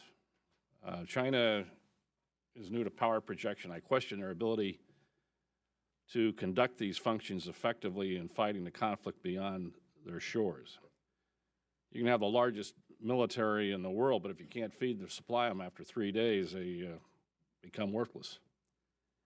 Can you comment on China's ability to effectively project warfighting power beyond its shores, but especially with regard to their ability to conduct effective logistics, supply, maintenance operations external to China. I don't think we've put a lot of thought into that. Congressman, thanks for the question. First of all, I agree with you that our logistics capability is one of our competitive advantages. I also agree that from a power projection perspective, the Chinese capability is relatively immature. However, if we're talking about within the Pacific, they do have one advantage, which is interior lines. In other words, from a geographical perspective, if we talk about a conflict in the South China Sea, if we talk about a conflict in the East China Sea, in Taiwan and those areas, their logistics challenge significantly less than the challenge that we would have as we project power to places like the Middle East or to the Pacific. I do see, you know, and from my own personal experience, when you talk about putting equipment at sea, when you talk about employing sea-based capabilities, when you talk about logistics over long distances, that takes many, many years. I mean, we have maritime prepositioned ships. I was around in the early days of maritime prepositioned ships when we put equipment aboard a ship. 6 months later, try to take it off a ship, and all the fuel had turned to sludge. And so we had to learn how to do that to make sure that the level of maintenance and readiness was what it is today. That was a discovery learning process that, frankly, took many, many years to develop that. So I would agree with the thesis that the Chinese have a long way to go in terms of developing power projection. I guess what I would say is that if you look at the investments that they're making, the attention they're paying to it, the reorganization they did is a recognition in part of the comment you made. You know, they're just now recently, they're looking at our capabilities in terms of jointness and integration, a piece of which is our logistics capability. And they've just made some major reorganization inside the Chinese military, which I think is in part to mitigate the challenges that you've identified and that they know exist. So do I think they have a legitimate power projection capability today? No. Do I see forces deployed to places like Djibouti? Do I see the maritime development that you mentioned? Do I see the aviation capabilities developing? Yes. And so I think it's fair from my perspective. You know, I don't look at intent, I look at capability. And I look at the trajectory the Chinese are on, and I think it's fair to say at some point in the future, where they continue to emphasize power projection, continue to make the investments that they're making right now, that they will develop a power projection capability. But I would agree with you, I think that's some time away. But again, in the near term, what they are developing would provide them a capability that probably is much easier to attain, and that is the capability with interior lines in a Pacific scenario to project power in one of those scenarios that I mentioned. You. Mr. Ryan and then Mr. Womack. Thank you, Mr. Chairman. Thank you, Mr. Secretary. Mr. Chairman, thank you for being here. You know, one of the issues, the issue we talk about here, the budget, money, how are we going to free up money? And I know we have a lot of priorities, and the challenges we face today are, I think, unlike we've ever had to as far as dealing with these global challenges, the technology, making sure the third offset, all these new investments that we have to make. So we've got to be very smart in how we try to free up money. And I know that we've been spending since 2001 a good deal more money on health care. And so one of the issues I want to ask you about just briefly and put a plug in for, when we look at rates of diabetes and blood pressure and all these things that are causing us to spend a lot of money in the healthcare system, military healthcare system. I want to talk to you about the Healthy Base Initiative, what kind of food we have coming in, what kind of nutrition that we're giving these elite warriors. And we know that a lot of these issues are caused, they are diet related, and I think it would be smart for us to take a holistic approach here and just say, hey, if we know we start feeding our soldiers, airmen, and the rest healthy food, that a lot of these problems can be avoided, which frees up money for us to put into the third offset and some of these other things. So you don't have to necessarily comment, maybe comment for the record on the Healthy Base Initiative and what we can do to make sure we start driving down some of these health care costs to free up money for some of these other things. I know Mr. Visklosky mentioned the defense industrial base issue. Youngstown, Ohio is home to America Makes, which is the Additive Manufacturing Institute. It's doing a phenomenal job and I think can transform manufacturing. So I want to make sure we robustly support these institutes as we move forward into the future. And then just to touch base quickly on what Mr. Israel said on the idea of these kind of mind fitness training. Again, mind, body, health, how we prepare these men and women to function at the highest level possible and using the most cost-effective ways to do it. I know that you mentioned Liz Stanley, Mr. Chairman. I know she's not doing any more work within the military now, and I would just like to say we need to reconsider that, and I think not just offer it, but ramp it up, because I think that would be a huge opportunity for us to reduce some of the suicide, so, and increase performance. Lastly, in a question, in Youngstown at our air base there, we have the only aerial spray unit, and we are now dealing with the global Zika issue. And I see we are reducing our C-130J request by 3, and I just wonder, can you touch upon the Zika issue, keeping our troops safe around the world, making sure that we have the capacity to address this issue, and also will the reduction of C-130Js affect our ability within the aerial spray unit and others to combat this global problem? And you have a minute and a half to kind of deal with all that. See if you can do it. I'll be very brief, and we will get back to you on the Healthy Base initiative. And we do spend $50 billion a year on health care, so it is a big part of our budget. Obviously, like everywhere else in the economy, we want to not see that grow too quickly. And one of the ways you do that is to keep people healthy, and one of the ways you keep people healthy is to teach them what is healthier, and so that's an important initiative. I also want to thank you for the manufacturing institutes are a tremendous success. These are public-private partnerships. They're kind of model ways of doing things, and they're very critical to keeping manufacturing and high-skilled jobs, but more importantly, industry supporting defense from our point of view in the United States. I'll say this about Zika, and I'll get back to you on the C-130J. I'm not aware that in any way the spraying program is at risk as a consequence of the overall buy. We have several hundred C-130Js. We adjust the buy accordingly. With respect to Zika, we have not been assigned a role yet in that. There is some funds that Congress has made available to the Department of Health and Human Services for combating Zika, and they're doing various things. We stand ready to help them with research, with spraying, whatever they end up asking for. So we're kind of on tiptoes if we're asked to do things. We have not been asked to do things yet, but obviously we'll play a role if we're asked to play a role. Chairman. The only other side of the Zika virus is our focus obviously has been on preventative medicine and protection of the force.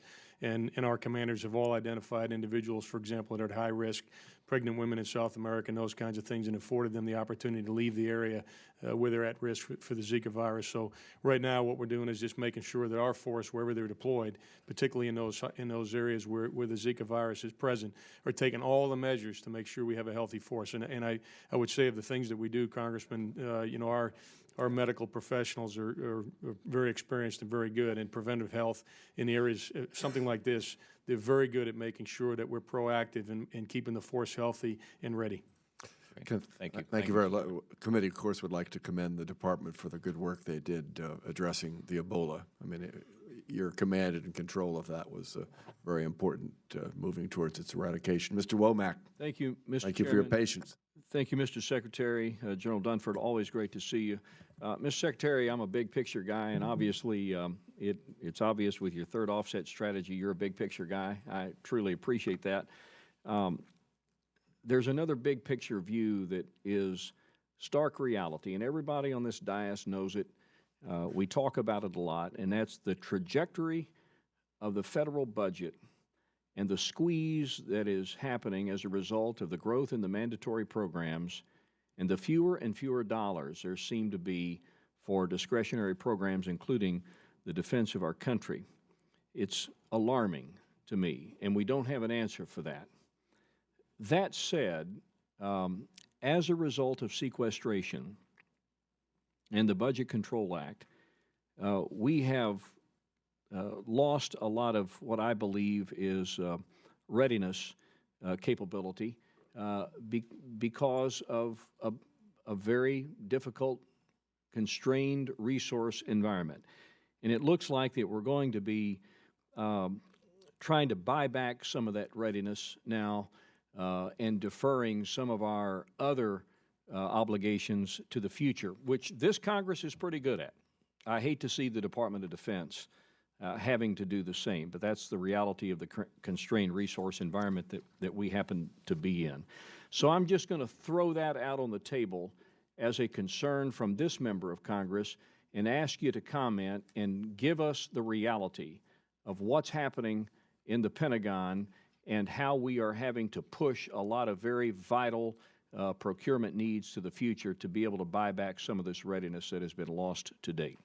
I'll start and then ask the chairman to do the same. You're right. We are trying to give priority in this budget both to restoring readiness, particularly full spectrum readiness, and to modernization.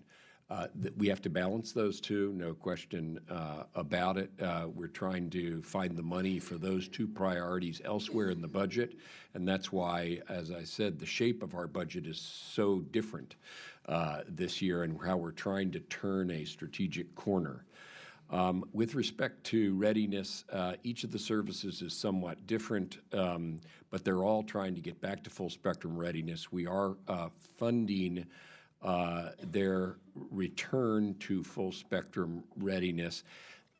The stability you gave us with the Bipartisan Budget Act is absolutely critical. Without that, we can't be on that trajectory to full spectrum readiness. So the stability is very important, and you began your question by talking about everything that goes into stability. We're only the Department of Defense. We're part of the discretionary budget. We understand you all have to deal with all of the parts of the federal budget, but we can't just keep focusing all our energy on the discretionary part of the budget, as has been the case, and that's why I'm so glad that the budget agreement was reached and gave us some stability. But readiness is a big priority for us. I could go through each of the services, but I don't have time. Let me ask the chairman to comment in general on readiness. Two quick comments, Congressman. Thanks for the question. You know, I think, as you know, with readiness, we can't actually buy our way out of the problem that we have right now. There's a couple of things that impact. We certainly need resources, and we've asked for those. There's a factor of time. It's going to take time. The operational tempo that we're experiencing right now has an effect on readiness. And then some of the impact of the last few years with regard to the industrial base and the maintenance backlog that has resulted. There's a physics issue in terms of getting all the equipment fixed that needs to be fixed. And then, of course, the modernization that's been deferred also impacts readiness, because some of the equipment buys that we would have done 2, 3, or 4 years ago now are out now 3, 4 years from now. But what I would say I tried to do when making recommendations to the Secretary for this budget is you look at readiness and you look at force structure and you look at modernization and then you look at the foundational elements of infrastructure and so forth. What my perspective was that given the resources that we have, we've got to try to achieve some balance among those 4 areas and posture ourselves for the next 5 or 7 years. And so you're right. What you don't want to do is make decisions always for the near term that actually mortgage the future. I think in 17, what we really try to do, and that's highlighted by the capability areas that we've emphasized, is we have lived year to year, and I know this from a previous life as a service chief, we've just tried to get through the fiscal year, and we've delayed some of those decisions 3 to 5 years. I think we reached a point this year where we recognized in some very critical capability areas we could no longer wait before we started to make those investments. And so what we tried to do is achieve the best balance we could in those 4 areas I mentioned so that we were making some investment in the future, even while being attentive. And I will tell you, job number 1 has been for the Secretary and I, making sure that the young men and women that we're deploying today have the wherewithal to accomplish the mission with minimal loss of life or equipment. I mean, we have focused on that. But given that, we did make some other decisions that would allow us to balance near-term readiness with long-term modernization and, of course, readiness. And I describe that as health of the force today and wellness. The investments you make today are really about wellness and health of the force tomorrow. So tough decisions had to be made. And, again, I think what I would say is we came out of FY17 balancing the resources we had the best way we could. but you've identified something that actually is my number one concern. My number one concern is less what we're doing in FY17 or where we are today. My number one concern is where will we be 5 to 7 years from now if we don't change the trajectory that we're on right now? Where will we be 5 to 7 years from now if we don't start making the investments that will allow us to all have the same conversation we've had here this morning, where we can say, Russia's a challenge? Sure it is. North Korea, Iran, China, all challenges. But make no mistake about it, we have a competitive advantage and we can dominate those countries today. I'm not sure we can say that in 2022 if we maintain the same path we're on today, and I think that's what we're all most concerned about. Appreciate the service of these gentlemen, and yield back my time. We thank you, and we thank you for your service. And you didn't put a plug in, but others have referred to the enormous contribution of our National Guard, of which you were part of for many, many years. There's a lot of keen interest. I know we're past high noon, but we're going to labor on. And let me know if there's any ill ease at the front table. I'd like to talk a little bit about the whole issue of deflecting of our deconfliction with Russians and others in the Middle East. Can you comment on that? There's a lot of open source information there. We have in Iraq, we are cheek by jowl with elements of the Quds Force. To some extent, we see Russian superiority in major portions over Syria. Could you talk a little bit about what we're doing? There's a report in the Washington Post that we've been getting sort of letting the Russians know, where certain operations are occurring. Can we talk a little bit about that in this session here? We can, and I obviously go into it in greater detail with you privately in another setting, but I'll start, and why don't I do Syria and you can do Iraq or whatever.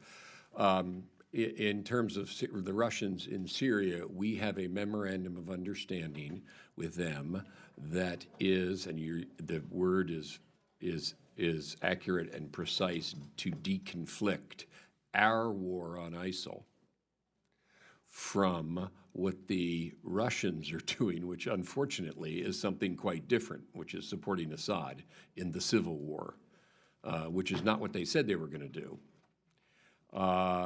And so they're off on a whole wrong trajectory of fueling the civil war in Syria. That's a somewhat separate subject. And we don't agree with them in that, and we can't align ourselves with their strategy in that way. And our deconfliction doesn't mean we're aligning ourselves with the Russians. It just means that we're working with them so that we don't inadvertently run into each other in the air or on the ground. They are, I have to say, abiding by that memorandum of understanding. It's very professional. It's military to military at a very operational, professional level, not the chairman and me. The Russians conduct themselves in accordance with that agreement and therefore don't impede our campaign against ISIL. At the same time, I just have to repeat, we don't otherwise associate ourselves with what the Russians are doing in Syria because it's totally wrong-headed. In Iraq, I mean, to some extent, the Quds Force have been able to unite a disparate group of Shiite militias and been enormously successful in terms of influencing, the course of action there. I just wonder how, do you have any degree of discomfort, and what's your feeling about what's happening there? Yeah, Chairman, thanks. In Iraq, there's really two issues. You talked about us being co-located with forces. I would tell you from a recent trip, I'm satisfied we have a very aggressive counterintelligence program in Iraq to make sure the force protection of our men and women is taken care of. So that's a piece of, I think, what you alluded to. With regard to the provisional military forces that happen to be backed by Iran, the one thing I'm encouraged by is the Iraqi government, particularly in operations like Ramadi, they recognize that our support was conditioned on not having those Iranian-backed forces in and around that area, and so they weren't participating in Ramadi. I also know that there is a great deal of energy being applied to talk about how to integrate those forces into legitimate Iraqi security forces, and we are not at any time providing support for any forces that aren't actually legitimate, read part of the Iraqi government in Baghdad and under Prime Minister Abadi's control and responsibility. We're interested, and of course all of us are interested here in the issue of force protection.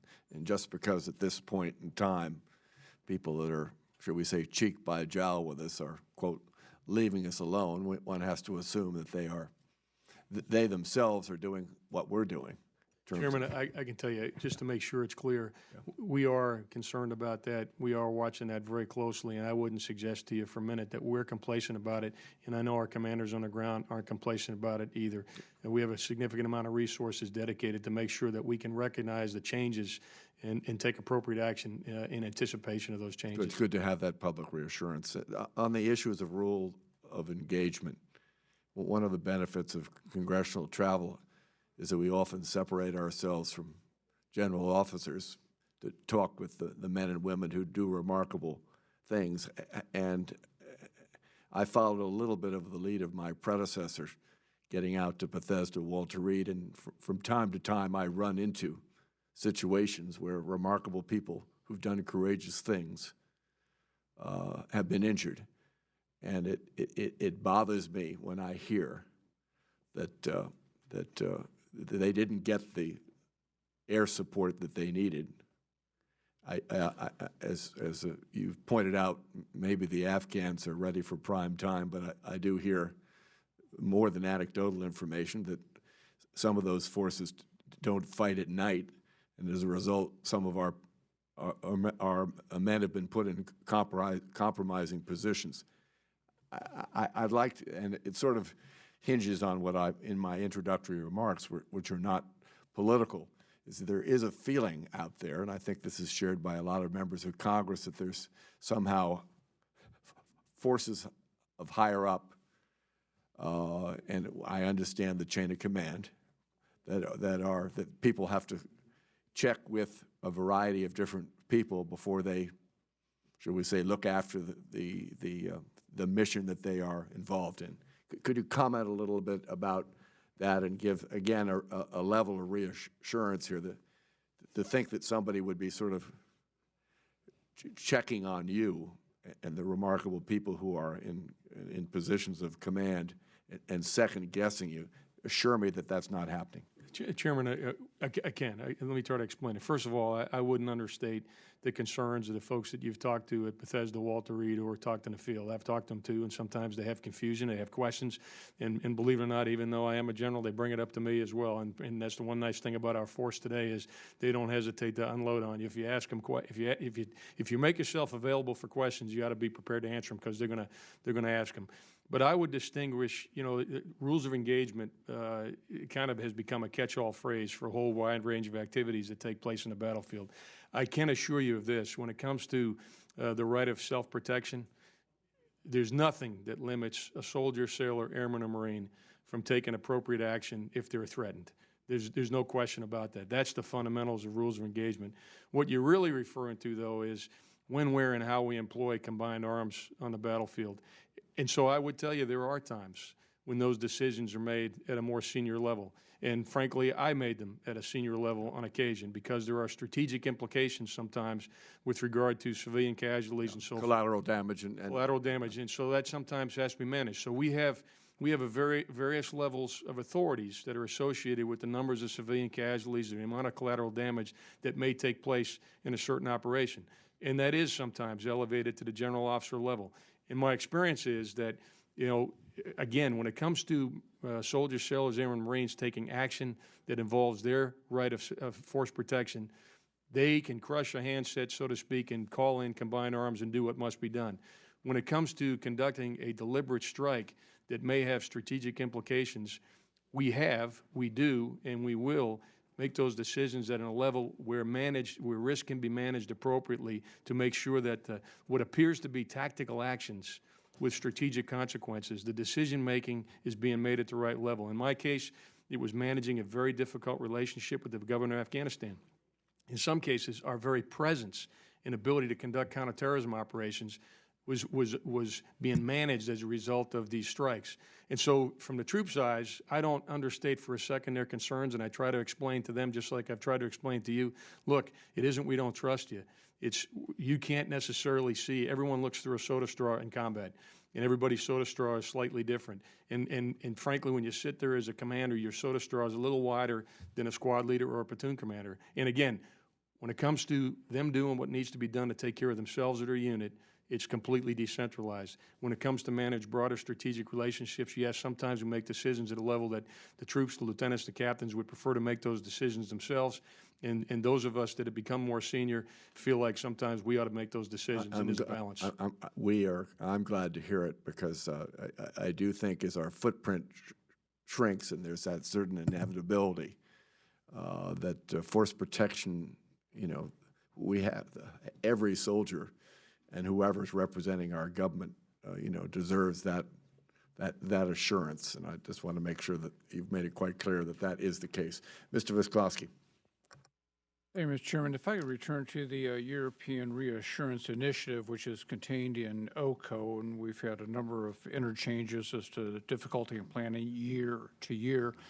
Any sense, given at least my impression, that this is going to be a permanent situation for some period of time, us vis-a-vis the Russians, that some of those monies migrate into the base budget as opposed to end up in OCO, say in 18?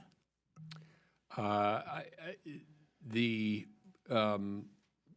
reality there is that this is money that we need to spend and on a requirement that has quickly come upon us. Therefore, it's appropriate that it be in OCO. There are other things that we're doing about the Russians and the kind of threat represented by the Russians that are in the base and are part of our enduring investment.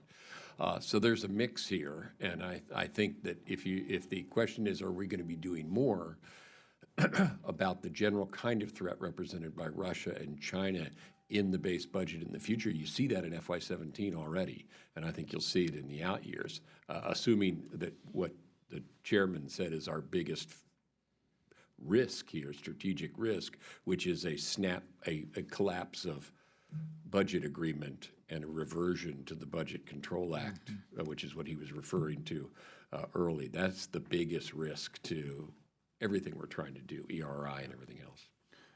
If I could ask one more question, and more if you'd want to address the issue of the budget recommendations on healthcare retirement.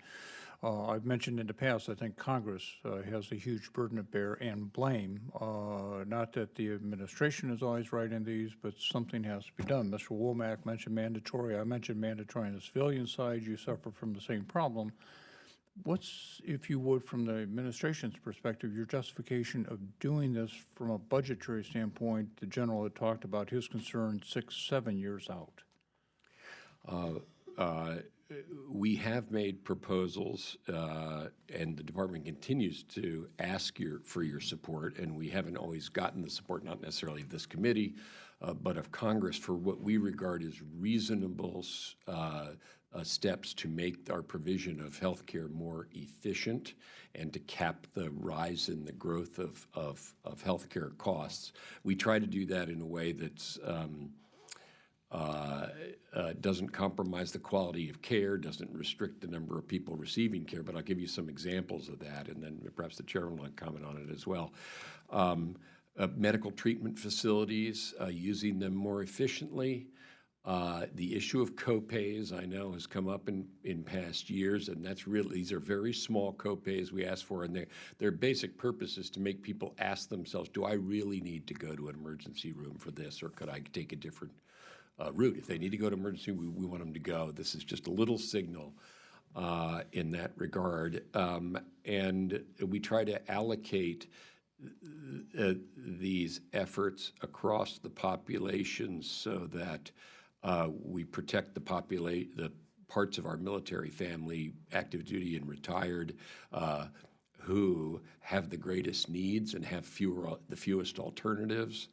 So we try to do it as carefully as we can. We know it's difficult. We know that We have not received 100% support. We're grateful for the support we've gotten from this committee and others, but it's tough. It's tough on us. We understand it's tough on the Congress as well. With respect to retirement, we do have thanks to our partnership with Congress, an approach to retirement that for new members, a blended retirement system. I think that's a good thing. I think it'll be good for the all-volunteer force going forward. Just to remind you, for members of the service who are already in, they don't have to go to that blended retirement. They don't want to. Nobody's changing the deal for people who are already in the military. This is a program that will be available to folks in the future. That's a few things about health care.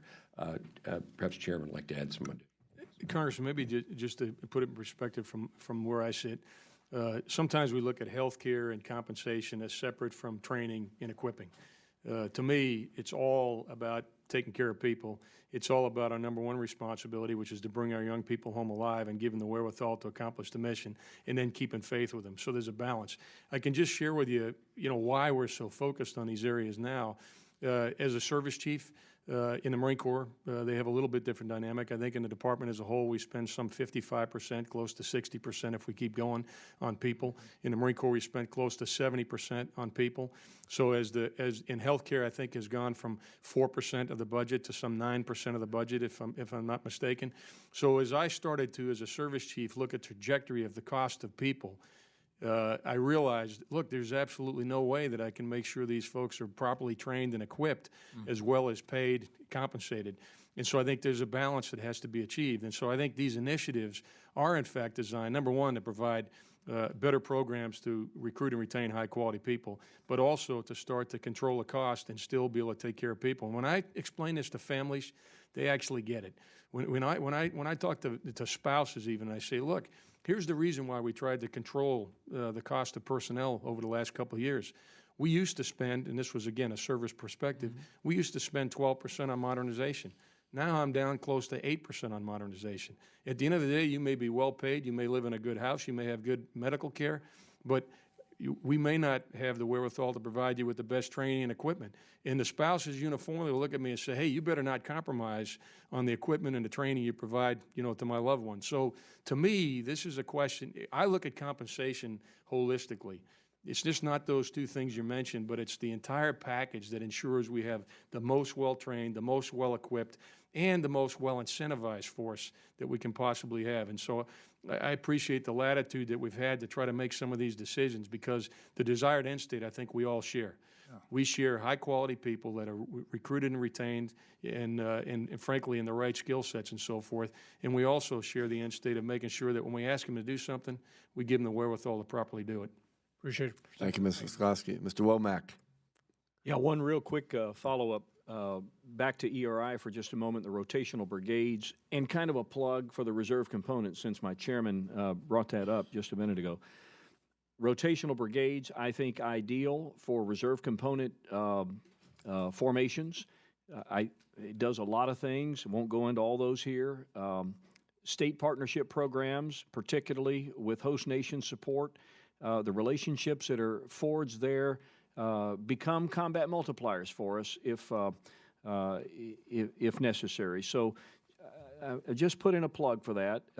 I've gotten to know General Hodges pretty well, and what a remarkable person to be able to make 30,000 look like 300,000 on a given day. And I know he relies heavily on these state partnership programs for that too. So I just kind of throw that out there and ask for your continued support in that regard. Well, thank you, Mr. Womack.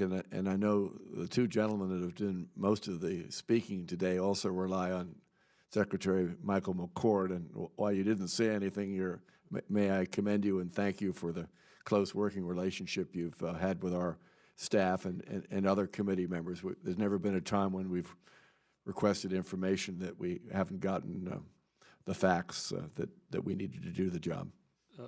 Thank you, Mr. Chairman. Yes. And I'll just, if I could make one or Please two do. comments on the discussion on the IMIs and the value of those. We're looking carefully at possibly sending you a reprogramming this year to create one more. It's not final decision yet, but that's a possibility.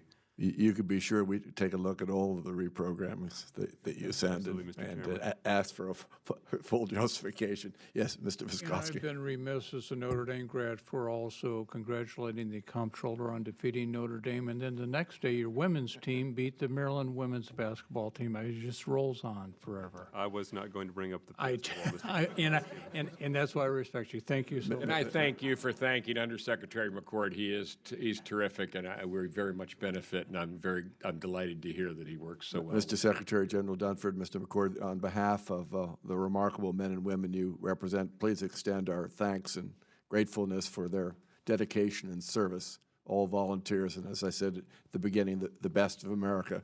We need to look after them and their families. We stand adjourned. Thank you very much.